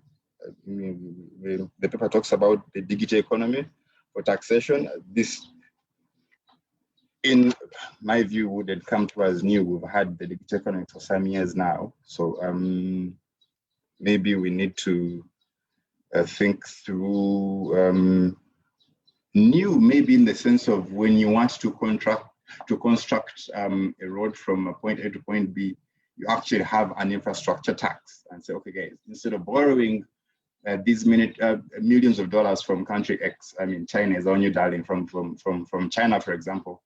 Guess what? Ugandans, here goes, for the next 4 financial years, in addition to the following tax burdens, we are going to crank up VAT by 0.5, we're going to crank up pay as you earn by 1%, we're going to, for purposes of that, investment discussion, and when that time period goes through, those provisions that have been put for that purpose get off, then we get back. I'm thinking that's as crazy as they get. Very few support you would get, especially from the politicians on that one.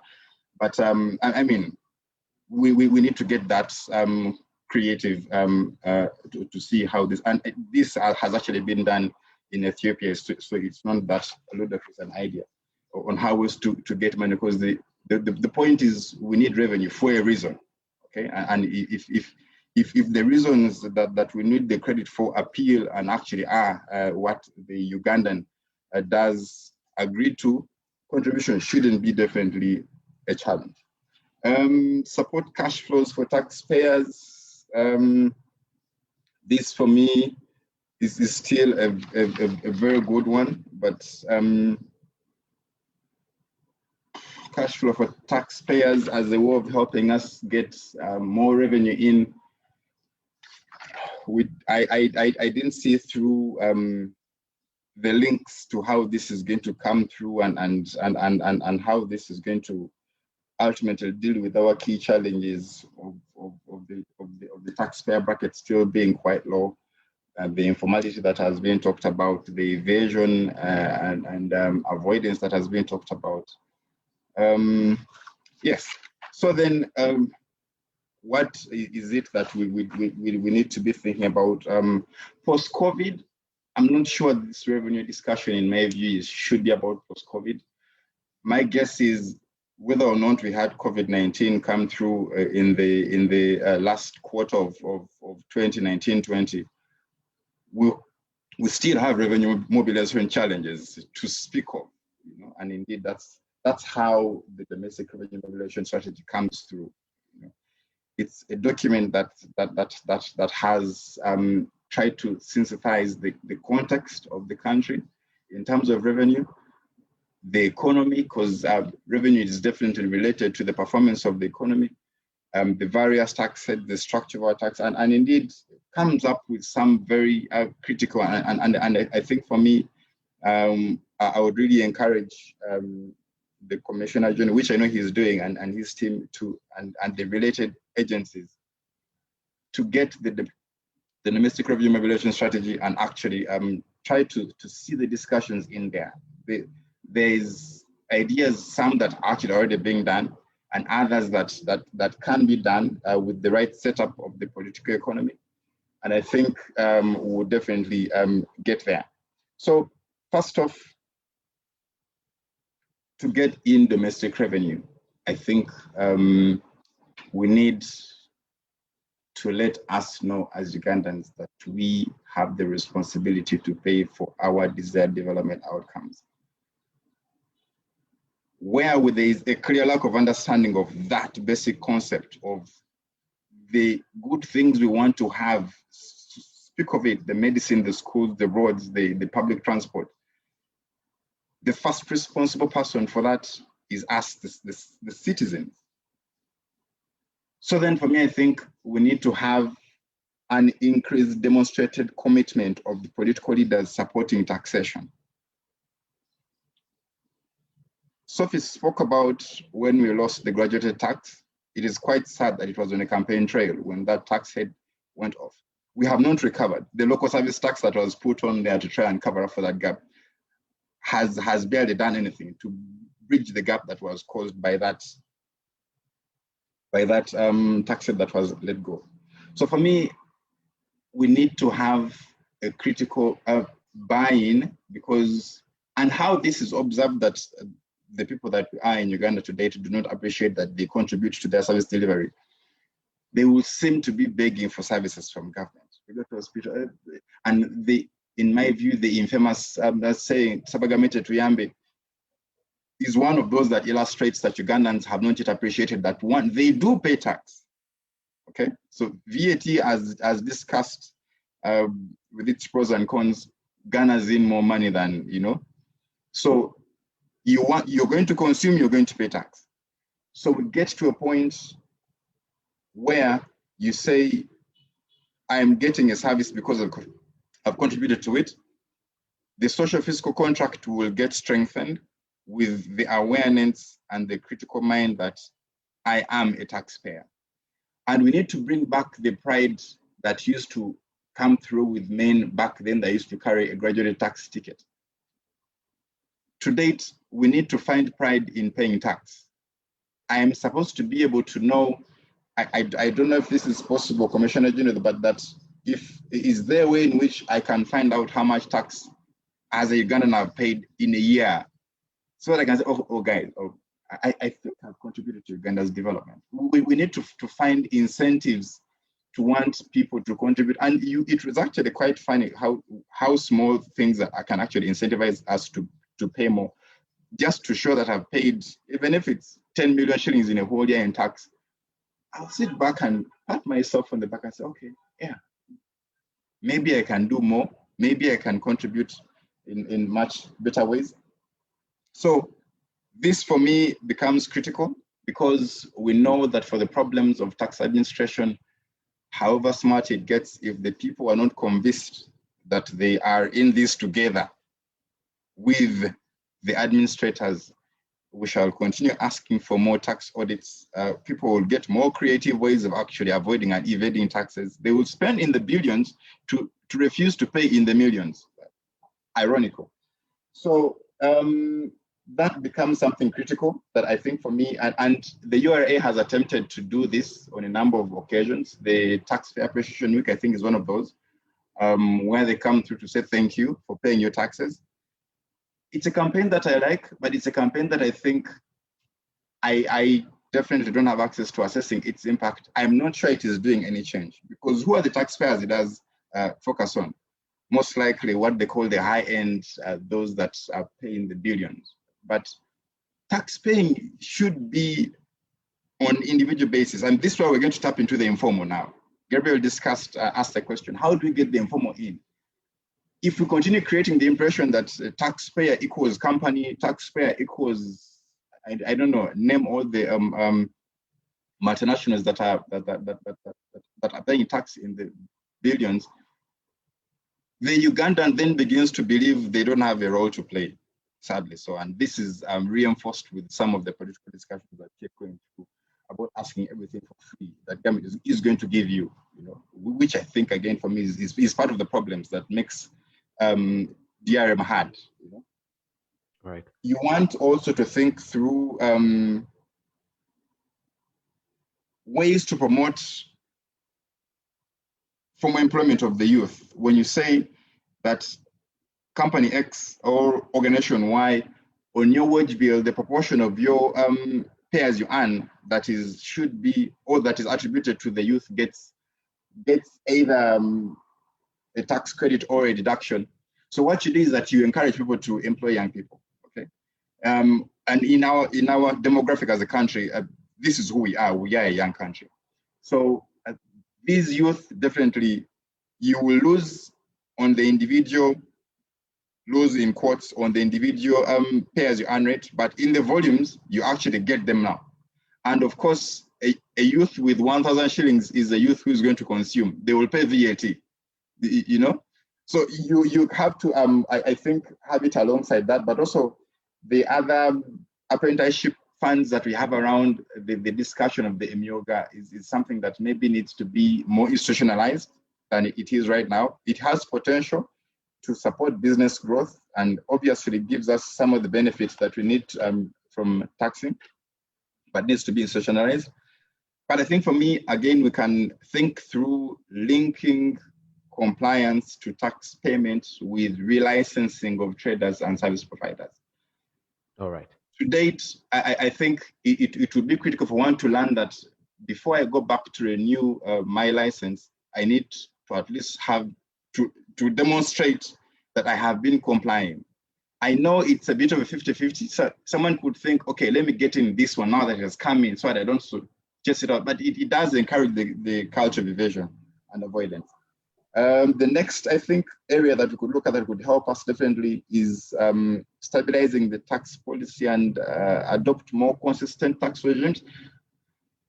Every year, our tax bills have a change in it. We are either tweaking an excise duty, we are tweaking something year in, year out, okay? And I mean, this, I will tell you, must have a negative impact on the tax planning for businesses. You cannot forecast how much money you're going to incur in taxes over the next 3 years in Uganda, because things are bound to change, which I think we need to deal with. Second last, Gabriel, I see the look that you're giving me, is that we need to have the working relationship between the central government and the local government on revenue mobilization critical. And we need to have local governments reorganized as local economic development institutions as opposed to voting machines, you know? So that we say, and I know maybe the Commissioner General will give us a bit of feedback on how he's perceiving so far in his new tenure the rental income tax. URA might have the hardest time to collect this because URA doesn't know where it stays in somewhere in Wachi, so I won't say that might come from me. But I know that Chira municipality knows definitely where I stay. And if I own a property, they know, okay? So these collaborations, I think for me, will be critical as opposed to, I've seen a drive of recentralizing quite a number of tax sites, which make administration, again, a bigger the challenge, as it were.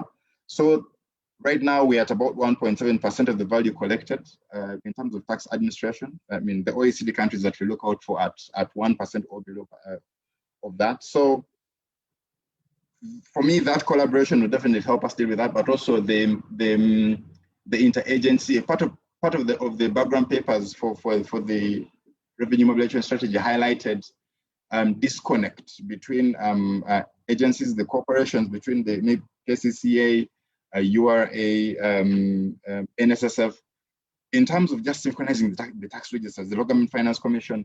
These agencies have data about us, but they don't seem to speak to each other. And there goes again leakages. People will keep falling through the cracks, and definitely it will become an uphill task. And for me, lastly, because this discussion can take us a week or more, but lastly, not to go into the specific targets, but how do we explicitly tackle the issue of the informality? That is, I mean, about 49% of our economy. This song, like all the discussants have noted, has been sung. URA has attempted to close this alongside Minister of Finance, and we've made some of these proposals quite some time back. There was an idea to have fiscal devices procured by the government of Uganda so that they are given to small business holders that one would call informal, because the challenge is they don't keep records. So then the assessments are presumptive, and then they keep complaining, oh, this assessment is too big. Now the fiscal device would come through, especially for things like VAT, and close the leakages in there in terms of what you're saying, your actual VAT is. We have not seen an actual movement towards that. Is it a a failure of the executive to appreciate the need to allocate resources for these procurements. And we saw the struggle when the digital stamps were coming through. They actually took time to begin the implementation. These measures were about also closing in a bit of leakages. But on the informality more, I think Sophie did mention this, we need to tax agriculture, tax it cautiously. We have agribusinesses that are hiding under the blanket exemptions that have been given. So we need to do this cautiously, sieve out, which I know we have the database for that. We need to definitely strengthen, I mentioned that relationship between URA and the various entities, the administration units, be it district, be it municipal council. David, your last has a part B. Because you said you were making the last point. Yes. Okay. Now the last one, which I think for me is overarching, is that economic reforms that do support revenue mobilization have to be solved. And on this, I first want also to note that right now, where we have our central bank rate of 7%, we need to be seeing revenue. I mean, the cost of borrowing going down. So then maybe we don't need to ask URA to reduce on the taxes that come through on that end. But thanks, Gabriel. We could discuss this for quite a number of years, but yes, for now, yes. let's have it at that, and we can pick it up to improve our piece, and then we can choose to use it for whatever. Thank you. Thank you for having and listening to me. Thank you very much, David. And David, there is a question for you. Ivan Kasozi asks whether you think there's a difference between Emyoga and the Youth Livelihood Program. So if you could go to the Q&A tab, and in that tab, you will see there are two options, answer live or type answer. Please click type answer and type out the answer to Ivan's question. I'd like to encourage the rest of the panelists to do the same. Visit the Q&A and respond to the questions that are there. Dear participants, please use the Q&A because I see our time is really running fast, and we may not have as much time as we had hoped to respond to questions. But this is a critical time for us because now I have the opportunity of inviting our special guest to speak to us. Our special guest, who has been referred to by almost every discussant, is Mr. John Musingozzi, the Commissioner General of Uganda Revenue Authority. I can end the introduction there, but allow me to just add a thing or two. He holds a master's degree in computing and information systems from the University of Greenwich and a Bachelor of Science in mathematics from Makerere University. He has held various IT, project management, and business development roles in the private sector. In October 2019, he was appointed as the board chairman of the National Information Technology Authority, NITAU, and also served as a senior presidential advisor, investment and ICT, before being appointed to the position of Commissioner General of URA. He previously served URA's Special Revenue Protection Services as head, finance and audit, before joining the private sector, working in various local and international companies in Uganda and Kenya. His leadership philosophy is serving country first with professionalism, integrity, and patriotism. Ladies and gentlemen, join me in welcoming our special guest, Mr. John Musingozzi, the Commissioner General, Uganda Revenue Authority. Over to you, sir.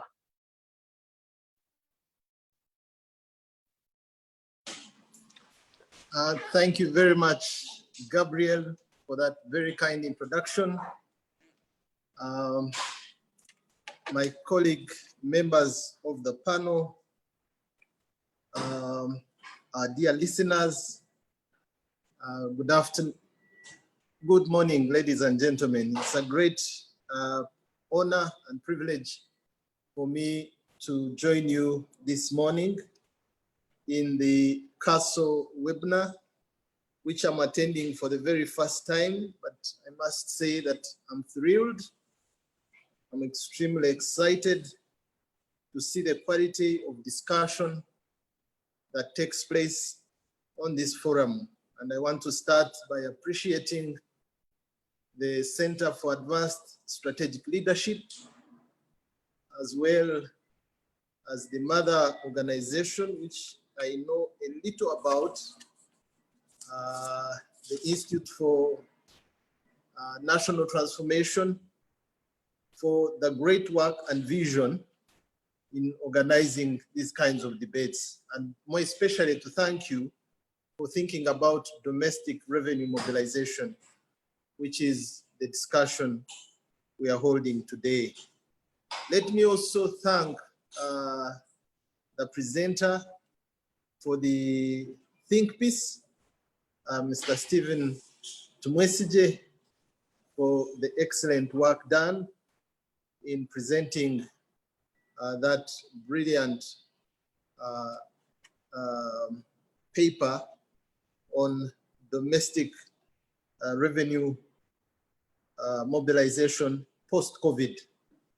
And also the panelists, my colleague members of the panel, for the excellent comments and critique of the paper presented by Stephen. And I would really not want to dilute the strength of the paper by, focusing so much on criticizing the paper, or there's even little to add, because I think it has been quite a detailed paper. I appreciate the facts presented by Stephen on the domestic revenue mobilization from the time it was launched early this year, and the impact of COVID-19 on the economy, on revenue collection, on the businesses.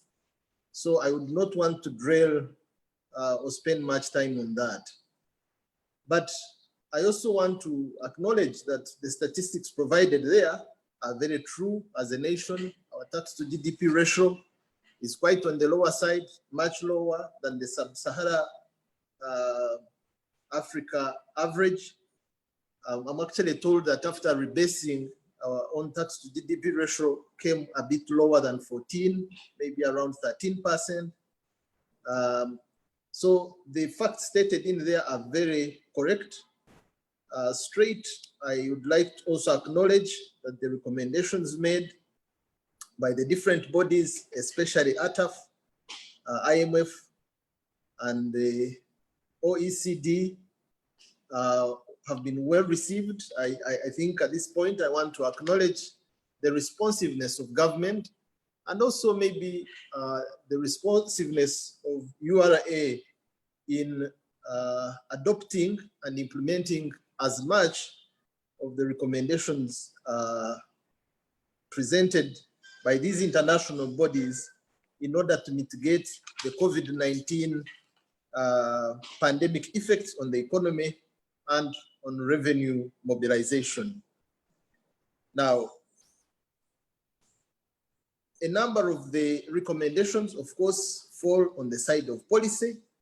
And as you rightly indicated, a number of bills, commonly referred to as the COVID bills, were sent to Parliament, and some were passed, I think the day before yesterday, on 21st, with some amendments, but some were outrightly rejected.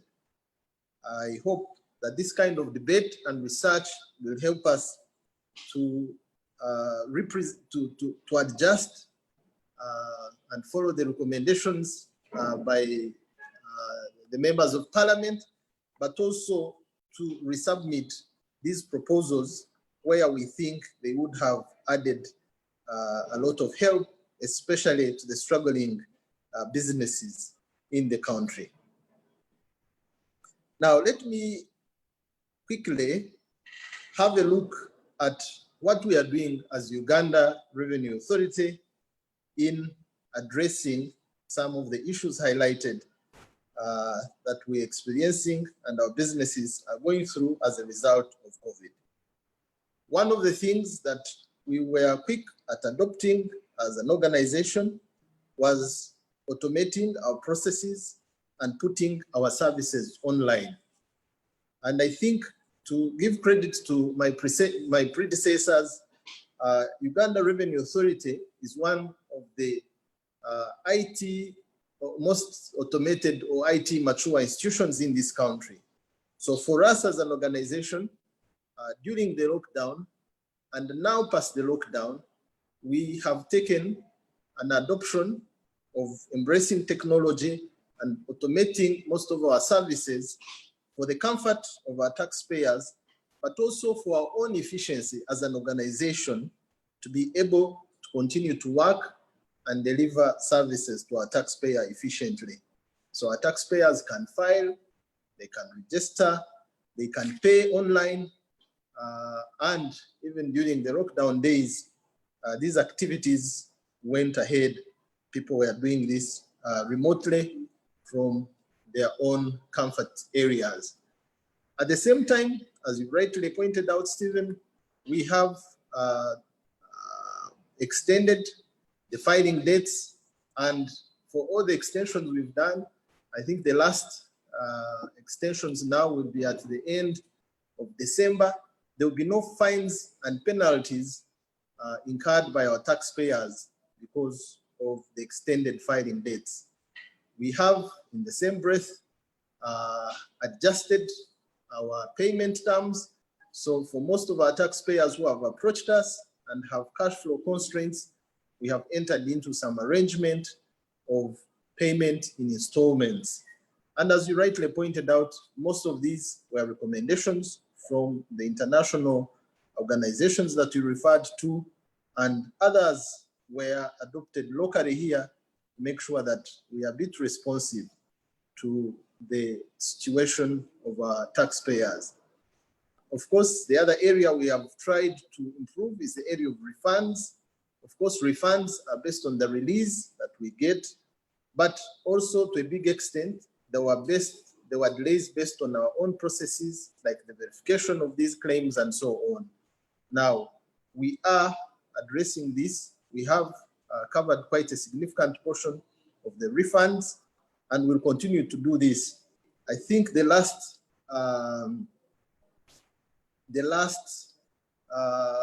backlog of refunds have been given a firm commitment that it will be handled by end of this year, December. Releases, of course, allowing.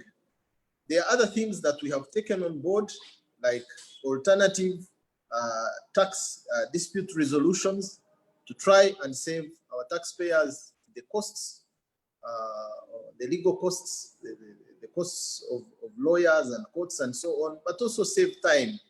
So those are some of the initiatives we have adopted. So we're encouraging as many of our taxpayers who have had long cases in courts trying to resolve a tax dispute.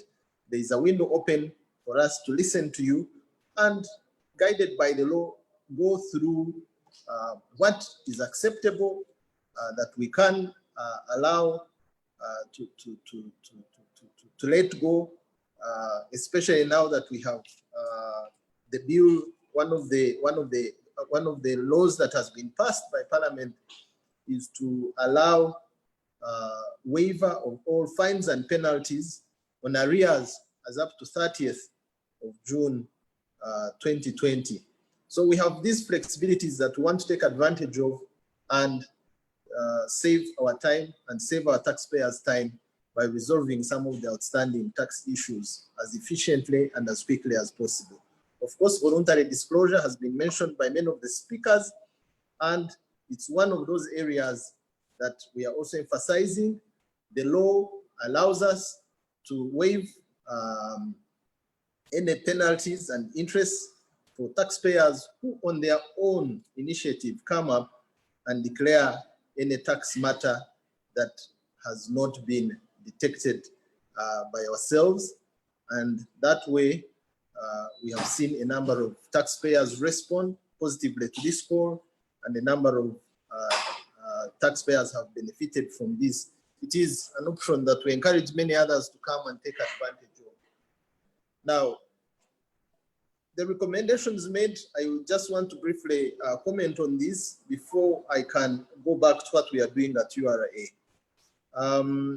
I think the Chinese have a saying, I won't make the futile attempt of speaking it in Chinese, but the English translation of it is that no research, no right to talk.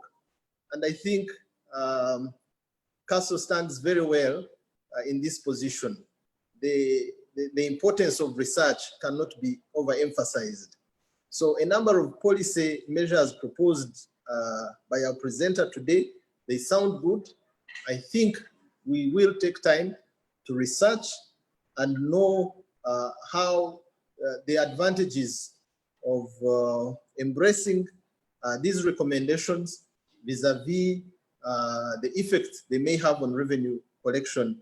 And we should be able to come back with a solid position after our research. So the adjustment of payee threshold, the capital gains tax adjustment, the stamp duty on mortgages, all those are definitely policy matters that we are willing as Uganda Revenue Authority to do our bit of research and see how our neighbors, our African countries that are collecting much higher tax to GDP ratio, how they've handled some of these areas. And then we should be able to come up with a very clear answer on what we can propose to the Ministry of Finance as a policy measure. And this is the right timing because the consultations and the discussions for the next policy changes have already commenced. So I appreciate these recommendations from you, Stephen, and the other members of the panel that have emphasized this, that we will look at them. And once we have established the best way of going about this, we will come back with a position which we will present to our parent ministry for endorsement. Unfortunately, I want also to acknowledge and appreciate the willingness of the Ministry of Finance to listen to the stakeholders. This is no longer a process of we've come up with this decision, go and implement. The Honorable Minister of Finance and his team have made it very clear that Uganda Revenue Authority and all the other taxpayers, especially by sector, the manufacturers, the steel sector, the different sectors of the economy are being engaged to pick their views on what should be adjusted in the policy measures that will be brought in the coming financial years. And therefore, I want to encourage all those players in the economy who have views to present to the Ministry of Finance that this is the time. Let's present them, let's defend them, and I'm sure we will be they will be accommodated if they are good for the economy. Now, the other part of the recommendation that I would like to briefly comment on, of course, are the new areas of revenue collection. Definitely, that is an area also that requires policy. But as URA, I want to confirm that we're already investigating the areas of e-commerce, especially with the COVID situation. One of the picking business segments has been the e-commerce segment.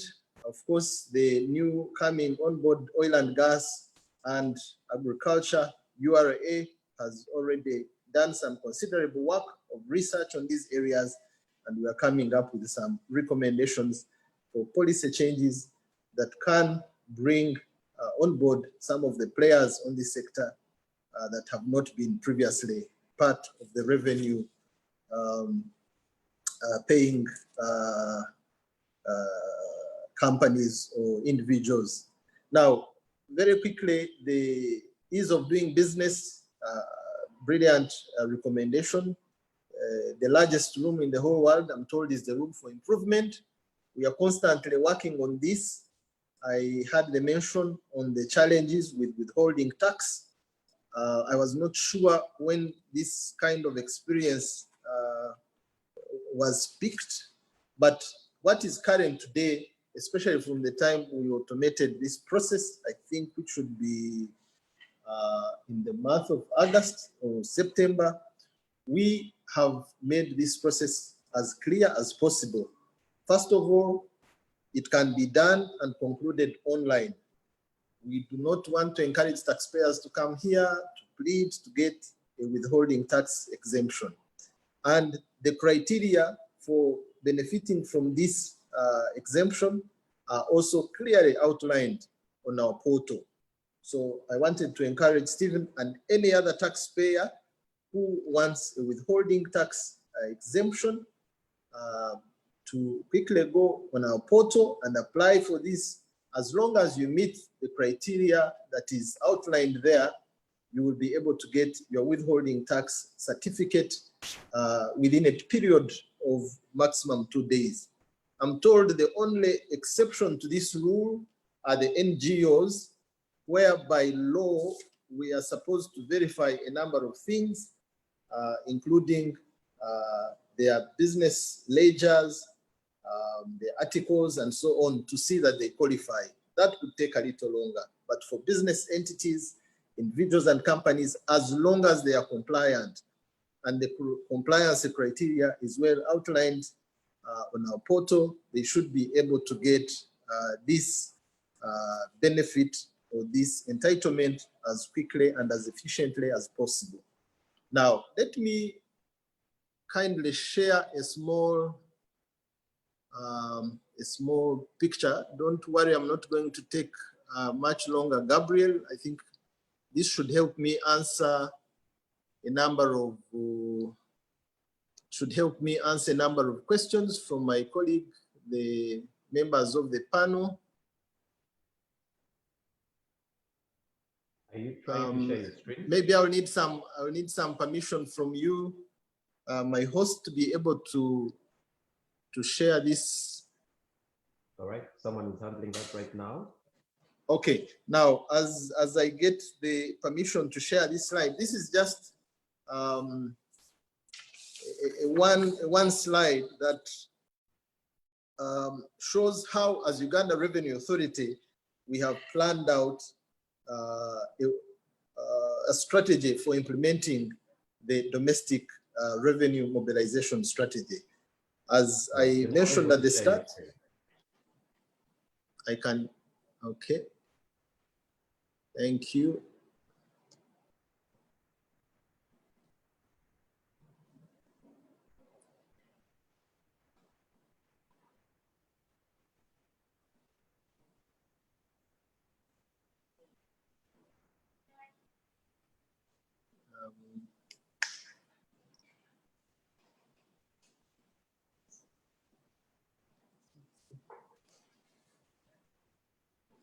Yes, as I try to share the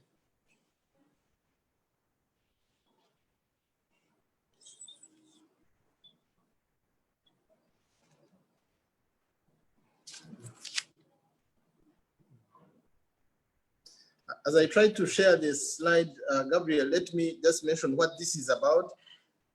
As URA, we've come up with a model of implementing the domestic revenue mobilization strategy.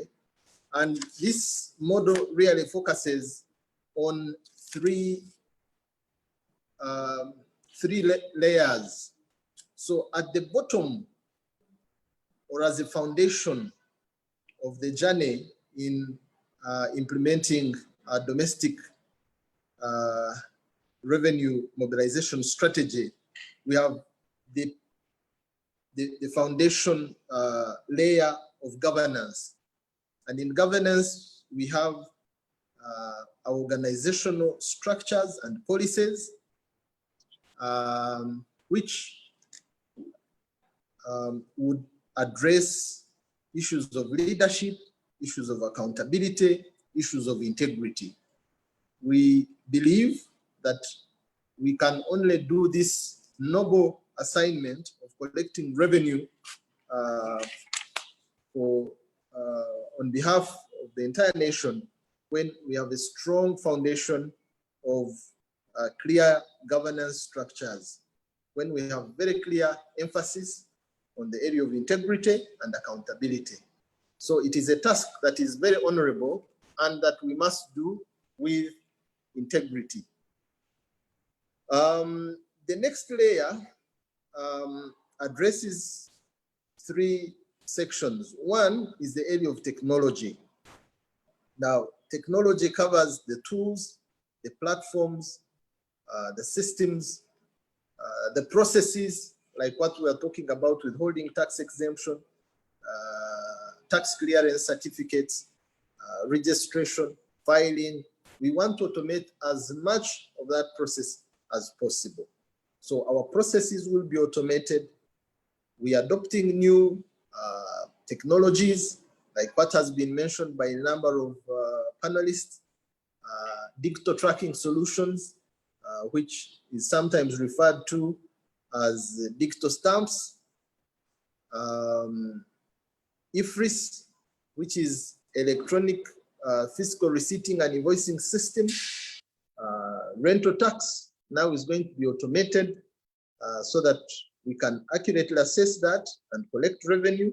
So these are some of the initiatives that we are taking up on the technology side. And I want to thank our taxpayers for embracing these initiatives, because they will make their lives easy as well as our own lives easy, and they will bring many more people to the tax paying bracket. If quickly I could comment on some of the questions, because I think Mr. Muhammad talked about the cost of the digital stamps. Now, Mr. Muhammad, it's true that this is an additional cost to the businesses, but it also has a benefit that it will bring to the businesses. You may want to know that the biggest advantage that this technology will bring, especially to you as manufacturers, or all of you who are dealing in products that pay excise duty and are utilizing this technology of digital stamps, is that we will, when we start the enforcing phase, which we have not yet started now, and it's for a number of reasons. Partly it is the planned rollout of the technology, but partly and significantly it's because of the COVID time. We were still trying to give time for people to recover from the lockdown impacts. But once we start full enforcement, why it's called digital tracking solution is that that stamp can be, will be able to tell us what is a genuine product and what is a fake product. One of the interesting stories that I've come across so far on the implementation of the DTS is that while we were on the market doing our research, testing the tracking devices, which are small handheld devices, we came across products not known to the actual manufacturer. And I don't want to use names here to mention the specific products, but believe me, Mr. Muhammad, there could be competing products on the market that are eating into your market, which are not known to you, and they are using your logo, they're using your bottling, they're using everything. So if you're producing, as an example, Musingozzi water, there could be a different line of Musingozzi water somewhere happening without your knowledge. And that is a very significant value addition of the digital tracking solution. It will decisively deal with the issue of fake products on the market. So there will be that benefit for the genuine bona fide manufacturers who continue to pay taxes, and someone sits somewhere in a house and bottles and labels and takes a share of your market.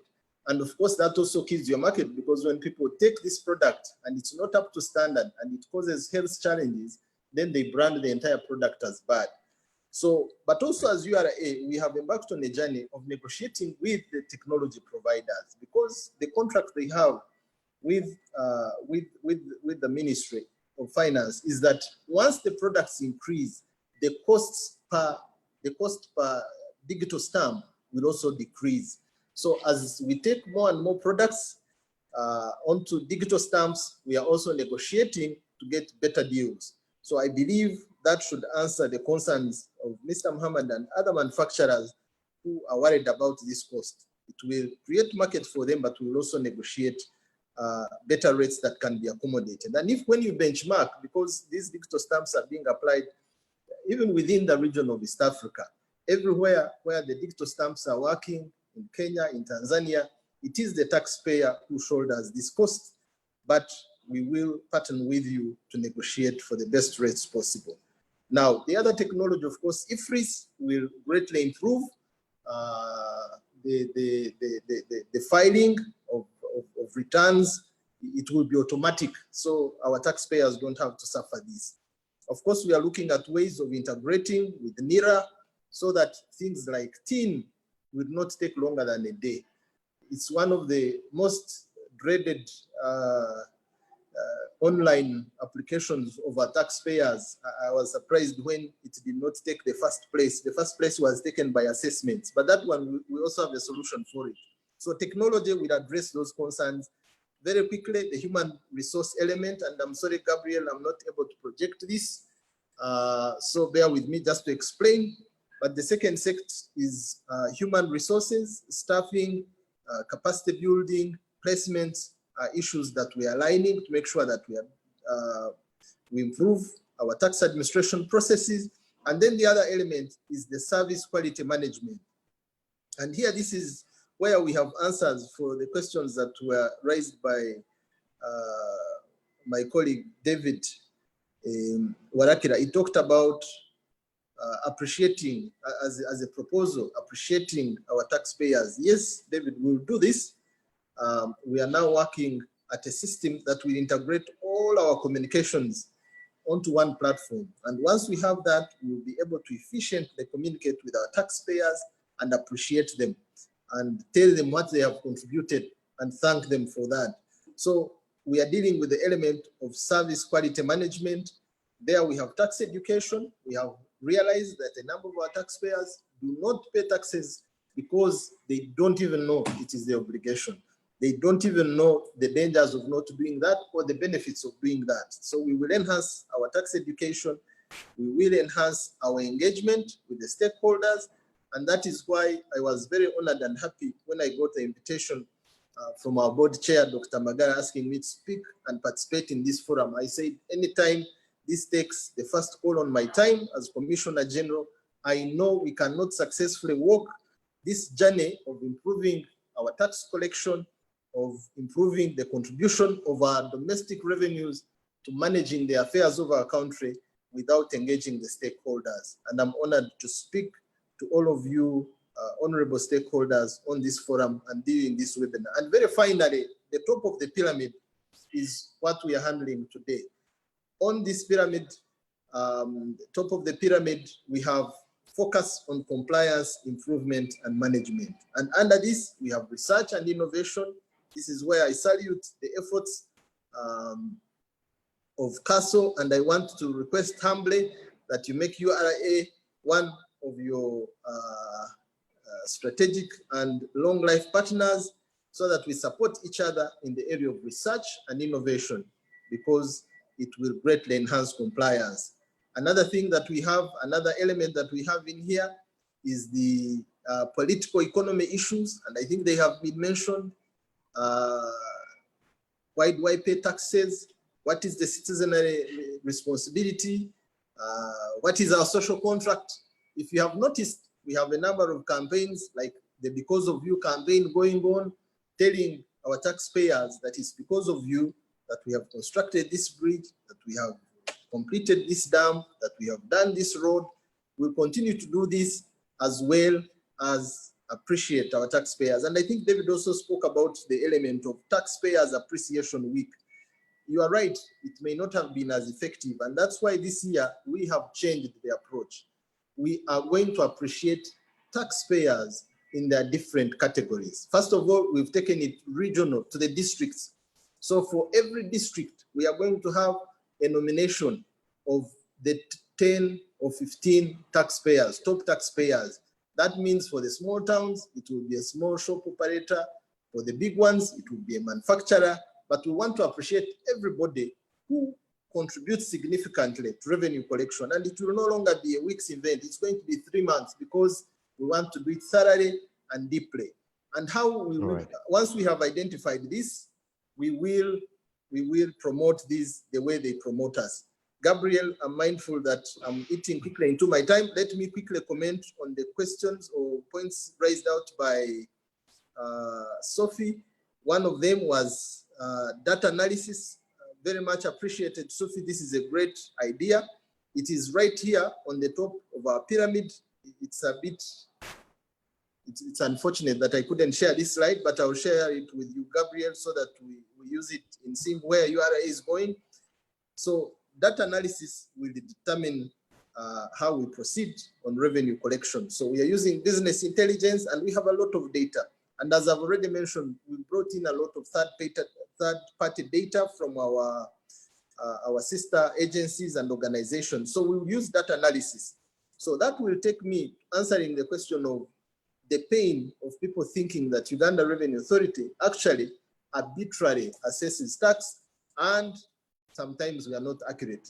If this has happened in the past, it will happen no more, because going forward, data analysis will tell us accurately who has acquired what, who needs to pay tax where, and as well as those who have already paid the obligation. So there will be no arbitrary assessments of tax, because data intelligence and data analysis are at the top of our pyramid.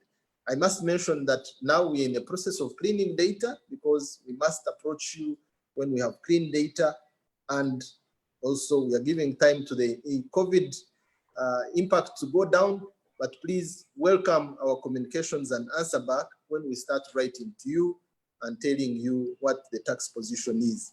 Therefore, in summary, I want to thank you for this privilege and honor of inviting URA to participate in this. I want to thank you for your support. It is true that the last quarter has been a successful one. There is no way we could have collected our target and surpass it without the support of our taxpayers. We greatly appreciate you and honor you. In return, we are promising to simplify our processes, to improve our tax education, to improve our skills, to address all our integrity issues, and to use technology and to use research and innovation, so that the process of collecting tax and of paying tax becomes an enjoyable experience. And most importantly, we rise up to the call of raising enough tax to build our nation. Because in a situation where year in, year out, we rely on donor support to finance more than 50% of our budget, it's a big challenge. And I hope together we shall overcome it, and Uganda will raise enough revenue to manage its affairs. Thank you so much. God bless you. All right. Sorry for taking long. Thank you very much, Mr. Musingozzi. At the end there, you got me when you said, in return, I thought you were going to say, we won't pay OTT this month, but the in return went somewhere else. We are grateful for your submissions, and on behalf of CASO, I can say that we surely are interested in partnering with you, and we will start by beefing up the think piece and giving it to you, delivering it to you, because many contributions have come in, and would like to capture that to enrich the think piece, your contributions as well. Thank you for also responding to the questions, because many of the questions that had been raised, you have responded to. But if you could visit the Q&A tab, there are 2 or 3 questions that have come in for you. But also, if you could go to the chat, I have put my email address there. Please share that document, because I realize that a number of people are interested in seeing it. So would like to show it before the webinar ends. Just one thing for you before you can respond to the other questions. On the large informal sector, what strategies is URA using? Because that's another way of increasing the tax base, where you're collecting the taxes from. Okay, can I come in now, Gabriel? Yes, please go right ahead. Excellent. On the informal sector, basically we want to use 2 approaches. One, there is the informal sector that is ready to come on board, and probably we have not approached them. And so we are going to intensify our tax registration campaigns As a matter of fact, we've done a strategy of approaching it per region and using some mobile vans. We'll be moving from area to area, registering those.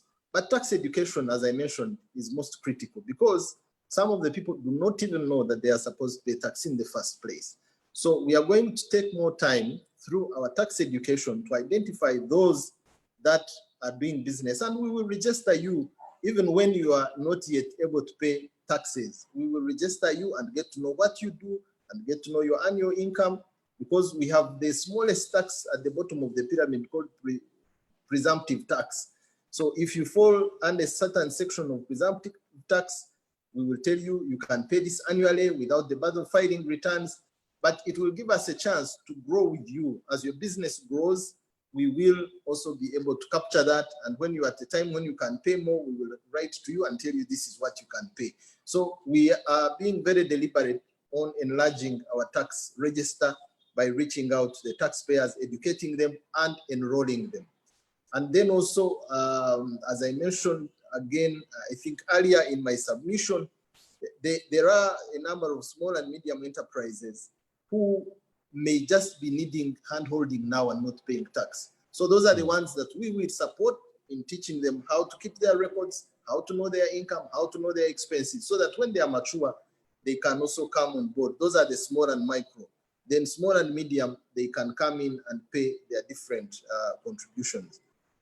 I don't know if that answers you. And of course, agriculture is a key area where we see potential growth, but we must be able to separate agriculture of subsistence and agriculture of commercial and income earning, who can make a contribution. So our lack of sufficient knowledge on some of these taxpayers has been prohibiting us from putting them on the tax register. But as we visit them, as we register them, then we'll know how to classify them. Those who can pay tax can pay now. Those who still need time to grow will be given that. Thank you, Gabriel. All right. Thank you very much. Mr. Tumwesije, there have been a number of references and some questions in relation to FDI, foreign direct investment. Could you please respond? Because, for example, Mr. Kasozi is asking, why should we use taxes to attract FDI, which will lead to profit repatriation, when we can encourage development of domestic manufacturers? Mr. Tumwesije? Because this was from the think piece.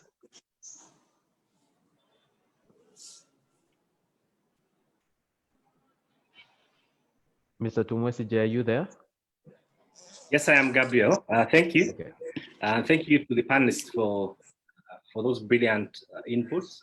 I'll answer that question immediately. So the overarching theory around our paper was really to say that you cannot tax what you don't have. Tax is on income, and therefore you must create income, which is the creation of the economy, for you to then tax the people. Now, you cannot say that Uganda cannot be a foreign investment destination, and therefore discourage foreign investment, because we actually do not have as much capital in country as would get if other people came into the country to invest in. That doesn't mean that you take away the goal and building up of small enterprises and other local companies, but the function of foreign direct investment is to spur up the economy, bring in more access to credit, create more opportunities, especially in services, technology transfer. So I don't think that we should view FDI as a bad thing in any way. It's actually a good thing if you do it well. When companies come here, the Commissioner General has noted that actually they're going to be taxed, because with the DRMS, there's a process of follow-up and taxation. So for me, I think the more foreign direct investment we get, the more access to capital we can have for our local entrepreneurs, the more we build our startup ecosystem, the better the economy will go. So you expand the economy, you have more taxation, you expand the domestic revenue. And that, I think, for me is extremely important. All right, thank you very much. Sophie?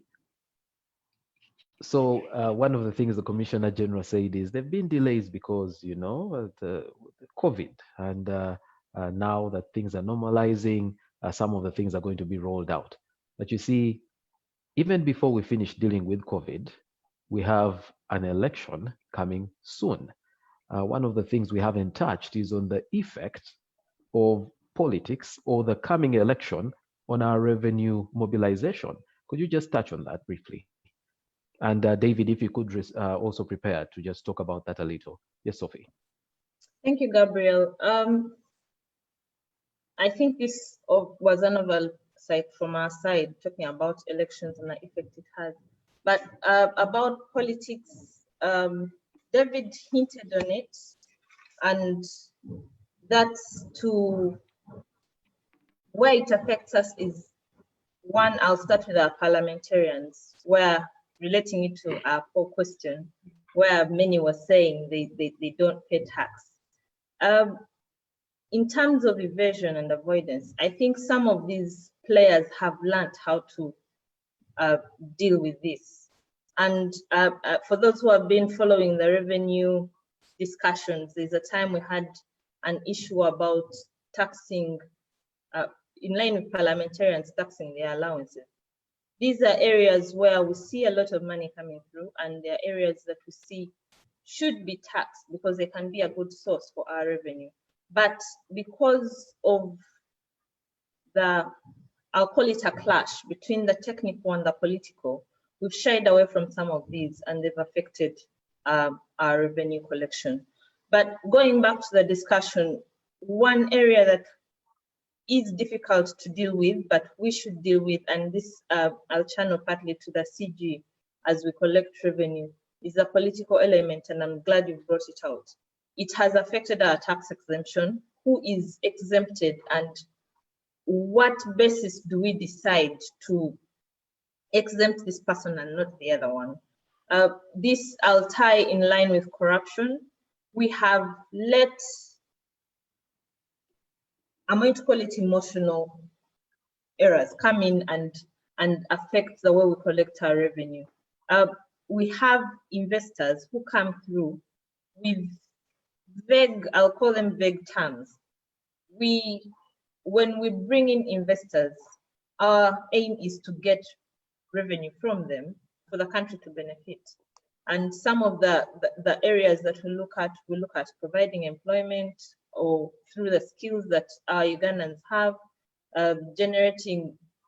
promoting business. Basically, if I'm a welder, I can benefit from it. If I'm a builder, maybe I'll construct the premises where this business is going to be. But also, if I'm a producer, this might be a raw material in what I'm producing.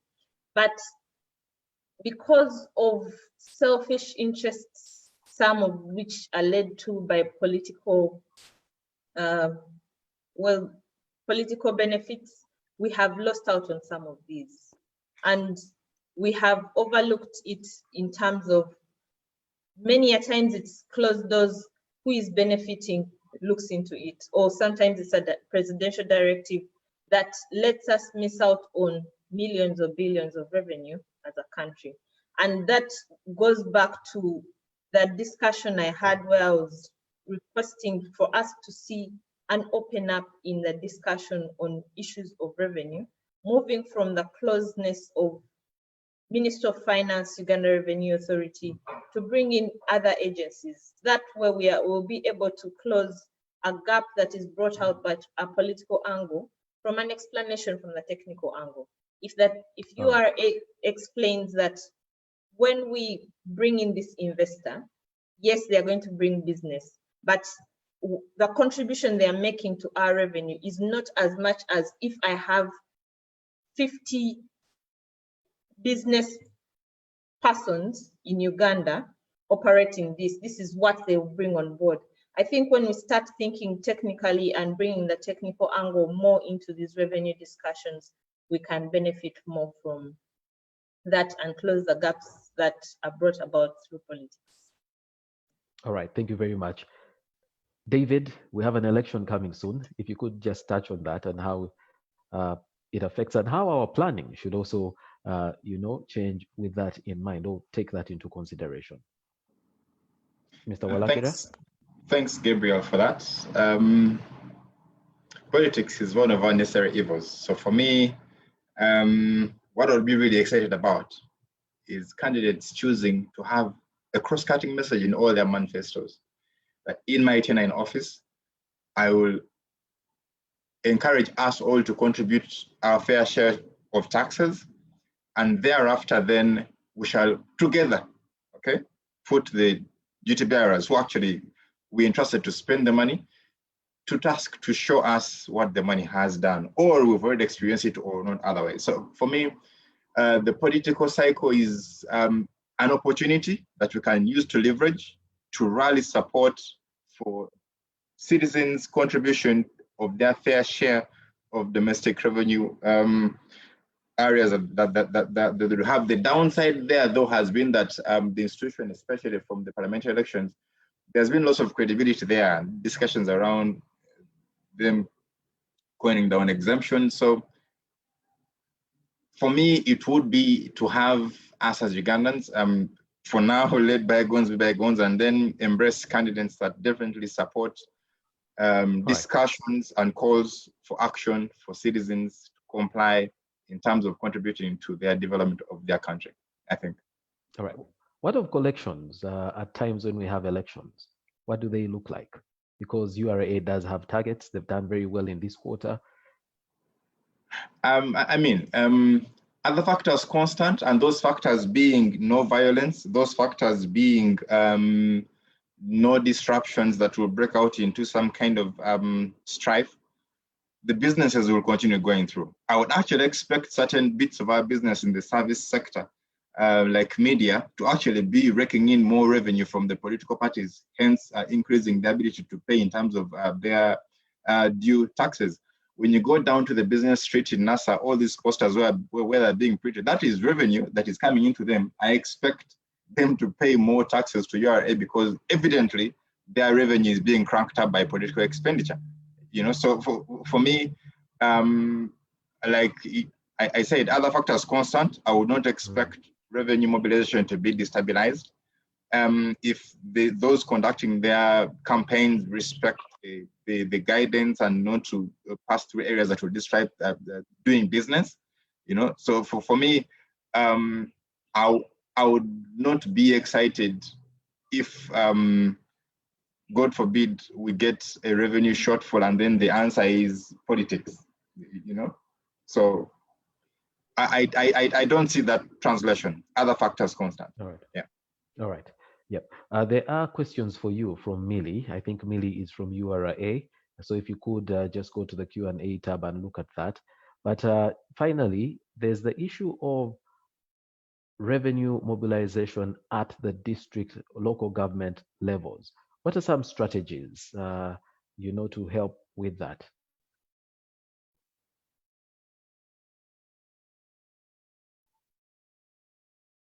David? And I didn't get that, Gabriel. Sorry, I was trying I was in the Q&A chat. You were saying revenue mobilization at the local government level. Yes. What are some strategies to handle that? Because it did come up, and the fact that the confusion. Yes. Yes. Now, this is why I think for me the interagency collaborations come in handy. We know that the Local Government Finance Commission in this country has the responsibility to guide and support local governments to improve their local revenue mobilization. Okay. And indeed, the efforts have gone underway in that direction. We've seen support that has come through. Local governments like Gulu have been supported, and they've almost tripled their revenue collections per year. You know, but just basics of having asset registers, property registers that are in order, so that when the revenue responsible bits in there going, they actually know where to go and how much to actually get. The other gap that has always come through at the local government level in terms of the ability to collect revenue is that revenue mobilization is not, for lack of a better word, let me say, it's not taken seriously. Revenue mobilization is an attached function to the finance department. Okay, so they assume accountants can collect revenue because they somehow account for money, which I think for me is a misnomer. Okay, so the ongoing that would be is deliberate actual human resource for revenue mobilization at the local government level will go a long way in actually going through some of those gaps, identifying the tax heads, the administration gaps, and actually going through them, But then TREP is one of the clear collaborations we've had between central government and the various admin areas. It has done for us quite some bit of numbers there. That collaboration has come through, and we've seen beautiful things coming out. For me, domestic revenue mobilization at the local government level can improve. One, when we choose to pick on local governments as local economic development agencies or units as opposed to political ones. So, I mean, that means we need to stop creating them. You know, that then makes them the ability to collect revenue harder, because the synergies of where is cut and how not cut leaves shells in some areas, and actually the areas that are ripe for business are stuck up in others. So we just need to stop creating them. You know, maybe we need to be discussing merging them back now. So two is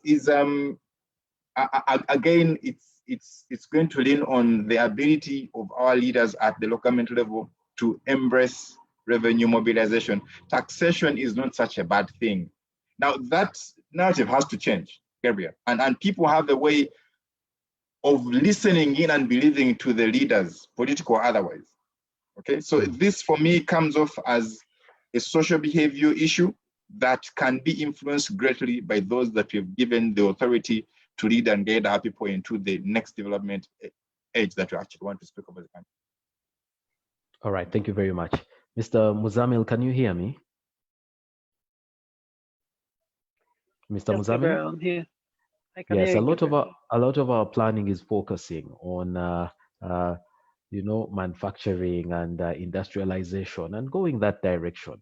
What can be done to encourage, you know, payment of taxes in that sector, even as we focus on it as one of the key drivers for our development?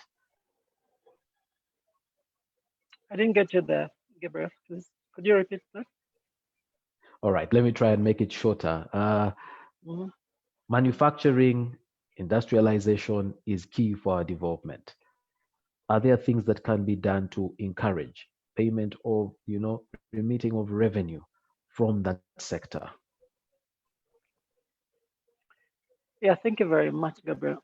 For starters, I would really say that manufacturing has been spot on in terms of their returns. So I'm talking about the compliant manufacturers. They've been spot on their returns, and for so long, there has been a challenge in attracting or in pulling more of those who are in the informal to join the formal group or to join the compliant group. And we have often proposed strategies to ensure that at least there is a bigger coverage from the manufacturing. It is true and timely that government is now looking at and focusing on manufacturing as one of those sectors that can drive economic growth. And of recent, you've heard about the import substitution and the export promotion. Both of these strategies are focusing on manufacturing. And I think this is basically because of the potential that this sector has in not only contributing to revenue, but also contributing to the wellness of Uganda and the general economic growth. Now, about pulling or increasing revenue collection from this sector, like I said earlier, we have a write-up that we would share, but basically this write-up looks at the best practice based on some of the research that we have done and benchmarking that has been done in other sectors or other economies where it has been successful. Now, for instance, currently, one of the things that I would really look up to, for example, and also pitching into the question that you put to David on the local government participation, is a radical one. For instance, would say that would encourage that there is insurance, or there has to be a deliberate move to ensure that tax filing for everyone is done through an integrated financial system. And this can be done, like I already mentioned, through the mobile money platform. Okay, this is one of the most efficient avenues that we can use. And we're saying that online transactions could be attached to pins of people, or everybody can have a PIN. For instance, everybody who has a mobile money account should be able to have a PIN. Yes, they should be able to have a PIN. So in a way, then these two or these various strategies move hand in hand. You do the education, the tax education, you do the sensitization, So in a way, we reduce the cash economy, which is causing a lot of this informality, for instance, in manufacturing. And then we go into the digital economy. So the VAT filing and everything, this will support the digitalization move that is done by URA, at the same time bringing more people on board. So we look at this as one of those strategies here. All right. The Commissioner General did mention the advantages of the digital stamp. Your quick response to that, because he was directly responding to you. Yes, without a doubt, this digital tax stamp has outright advantages. We do not, for starters, we don't object to the operationalization of the digital tax stamp. However, the only challenge that comes with it is the additional cost in terms of having to incur a cost to buy a stamp. So that is where the biggest contention is. But we are open to the discussion, as the CG put it. We can always go to a roundtable and negotiate of the terms. So we really welcome that gesture. Yes. All right. Thank you very much. And please remember to share that document you've been referring to. It will be very helpful in beefing up the position paper into a policy document. All right. I'm going to come to each of the panelists to give your final word. And I request that we use, a minute, if possible. And I'm going to start with Sophie. Thank you, Gabriel. And I would like to say thanks to Castle for giving us this opportunity for us to discuss and get into detail on issues relating to domestic revenue. My two things that I want to emphasize, one is the tax education that the CG mentioned. Please request URA to speed this up, because many businesses are suffering and not paying taxes because of this. They don't have the knowledge of what to do. And also this, I'll take in line with also sensitizing the public on why they need to pay their taxes. The other is about the internal, fixing the internal leakages or gaps that are there, starting with the staff, filling the positions that are necessary, providing the knowledge that they need in terms of analysis and understanding our tax systems. And this will help close some of the gaps that we have in terms of our revenue, and also working within government for them to work as a whole. Agriculture contributes a lot, and it can advise Revenue Authority on some of the areas that can be taxed within that sector without affecting the subsistence farmers. Thank you once again to Castle for this opportunity, and for all the listeners. Thank you. Thank you very much, Sophie.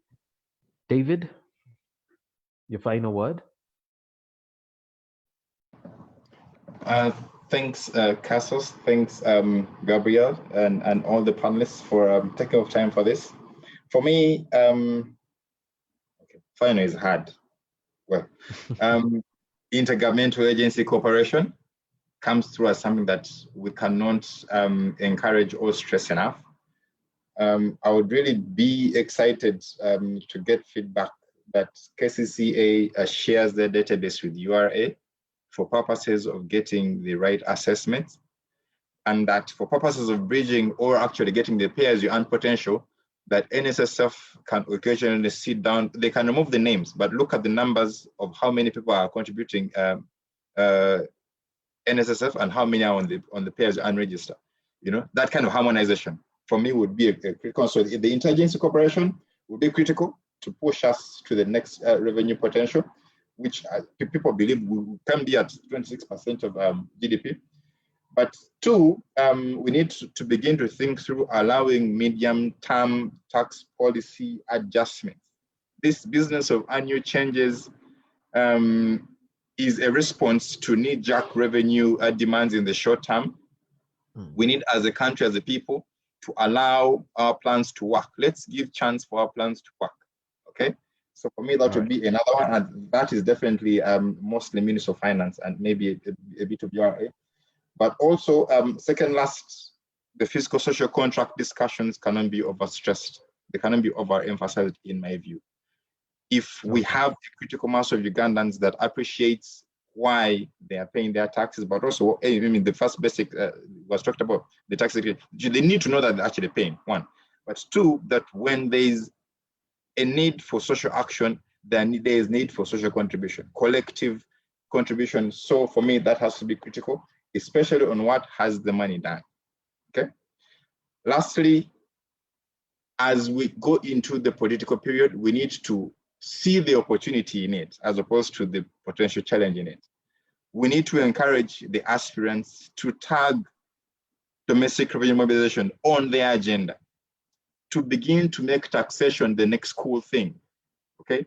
I mean, the youth differently, and those that are who we are as a people, we want to make it sexy again to pay tax, okay? Paying tax should be a prestigious thing, and we need to drum that message, and no better way to do it right now than on a campaign trail. We know the magic of our politicians. They are wordsmiths. Yeah. Thank you very much. Thank you very much.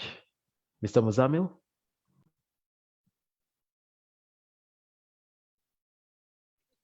I'd really want to take this opportunity to thank Castle for the opportunity to be able to air out the challenge, the issues that pertain GRM in regards to manufacturers or the manufacturing sector.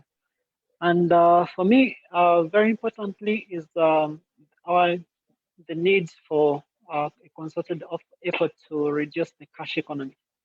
If we go a long way to reduce the cash economy, we can be able to realize more revenue and be able to bring more people on board. It's a very tested system that can be able to track and trace.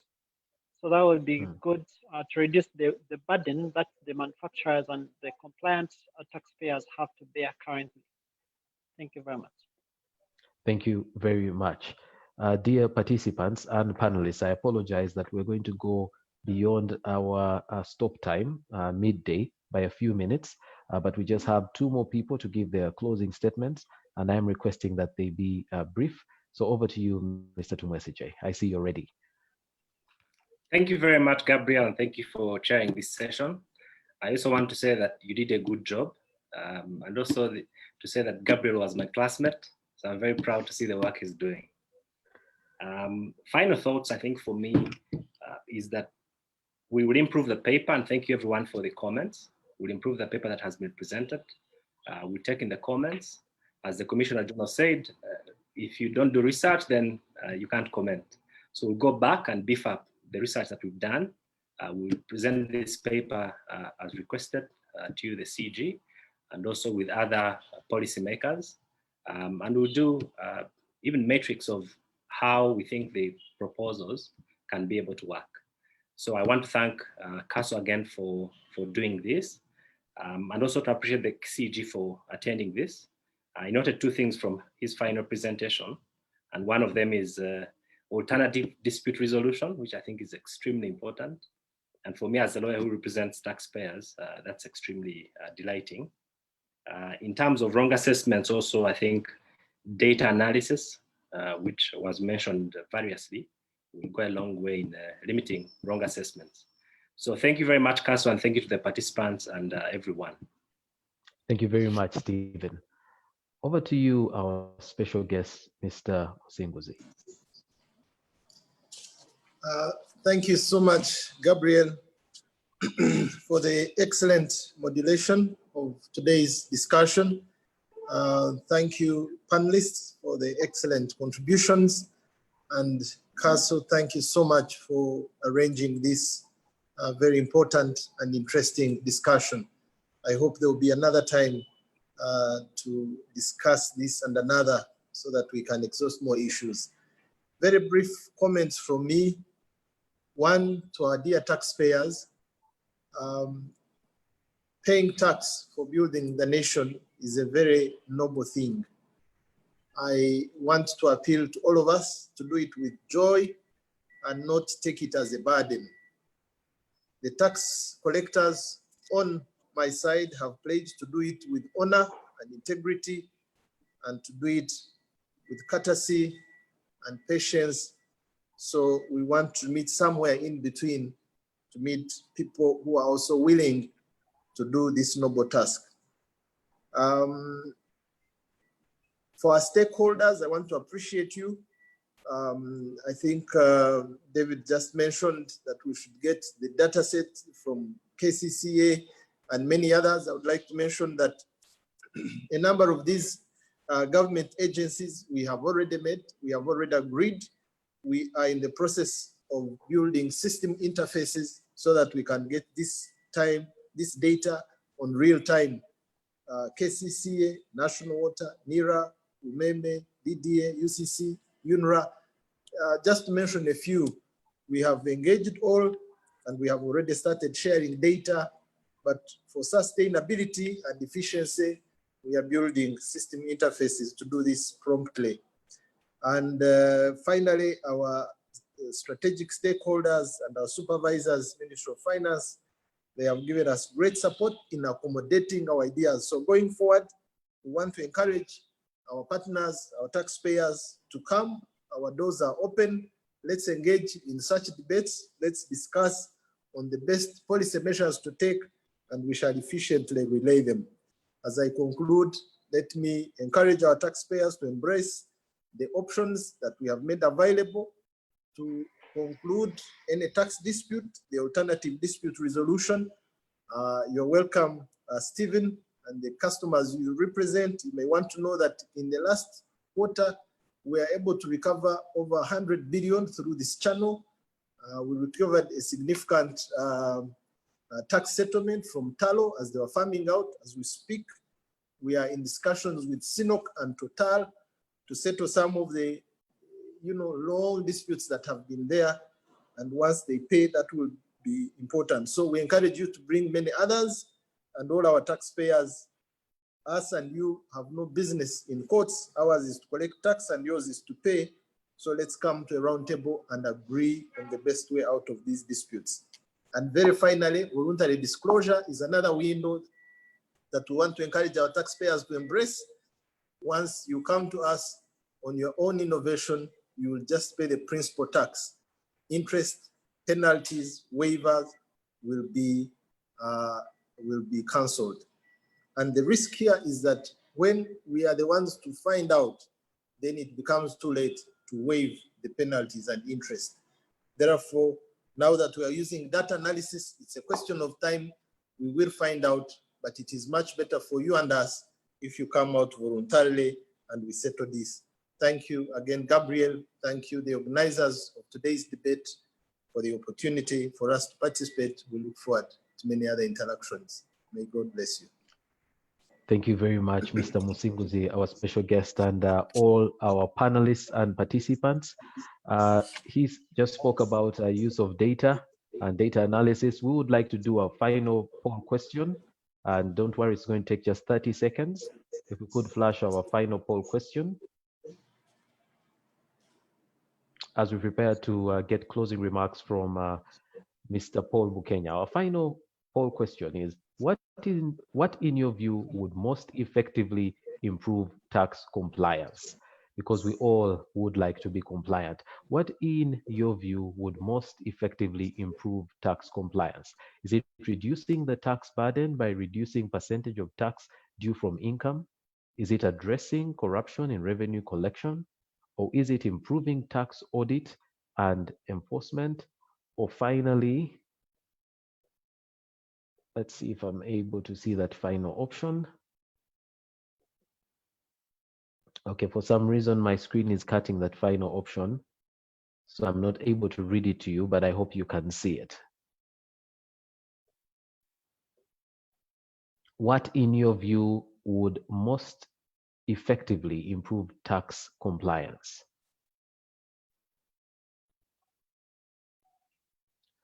All right, just a few more seconds.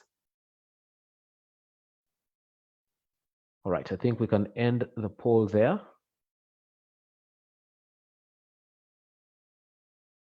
The last option was treating taxpayers more cordially. Most people, 50%, pick the option reducing the tax burden by reducing percentage of tax due from income. Commissioner General, I hope you have seen that. But at 42%, we are addressing corruption in revenue collection. And I am glad that you've actually talked about those issues in your submissions. But I think that's very good information to have. Now, allow me to invite Mr. Paul Bukenya to give us closing remarks.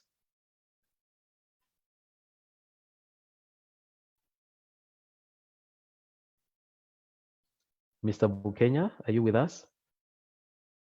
If he isn't, Mr. James Magara, could you please step in?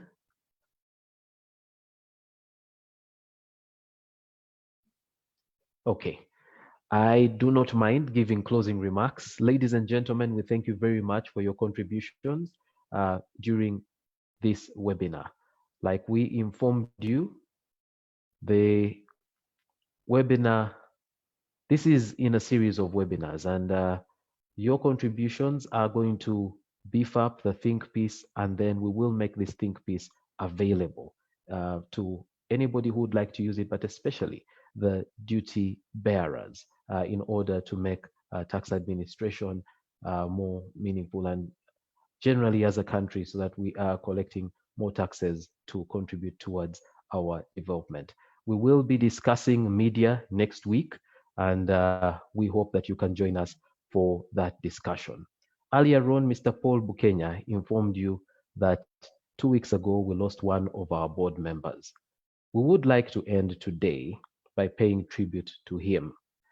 So we're going to use the last 3 minutes to just watch this short video paying tribute to Professor Onyu. Please, let's watch, and then we can log out after watching this tribute to a gentleman who contributed in many ways to the development of this country, but particularly the education sector and CASO. Let's watch the video.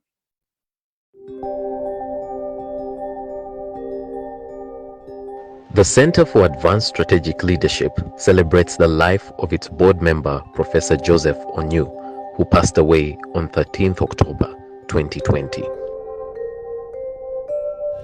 As a think tank that focuses on education as one of its priority topics for innovation and research, CASO relied on Professor Onyu's study and passionate guidance from its inception in 2019.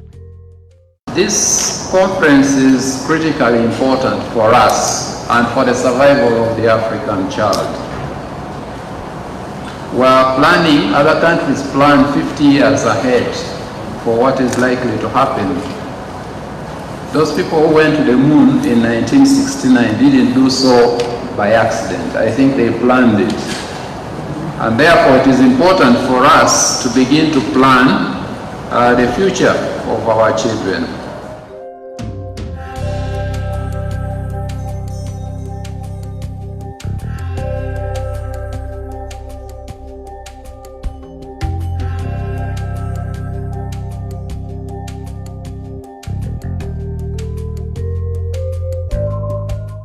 I first met Professor Joseph Onyu in class. He was attending the Institute for National Transformation Oxford Leadership series class, and I'm a facilitator in that class. When I got to know he was a professor, I was a bit surprised because he did not carry the airs that you normally find with some professors. I got to know him a lot more closely when we began working together on an education project. And last year, we spent a good part of the year setting up the Center for Advanced Strategic Leadership, which is a think tank. And the decision was made to focus on education as the first subject of the think tank. And being a professor in education, Professor Onyu played a very, very critical role in guiding us through that process. When the conference took place in towards the end of the year, he was the chairman of the conference, and it was a very profound conference. So we've served with him on the board for the Center for Advanced Strategic Leadership, and we will dearly miss him. He was a very quiet, unassuming personality, but beneath that was quite a lot of wealth. So when the news came that he had passed, it was like a bolt from the blue. It was a very, very big shock. And both at the Institute for National Transformation and the Center for Advanced Strategic Leadership, we will dearly, dearly miss Professor New. And our prayers are with his family and all those who worked a lot more closely with him than we did. We'll meet again till the resurrection. We are grieved that his life ended too soon, while he still had a lot to offer Uganda, the world, and CASO. We shall miss his expert contribution, amiable personality, strength of character, and peaceful presence among us. What we want to do is to begin a conversation, to interrogate if there are alternative models or pathways for us to leapfrog our current education. As CASO think tank, we remain inspired by his example and committed to our shared values. May God comfort his family and rest his soul in eternal peace.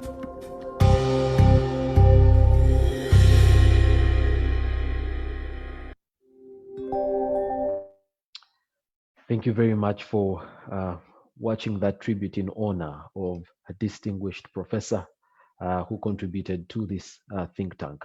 And thank you very much for being part of the webinar this week. God bless you. Until next time. Bye-bye. Thank you. Bye.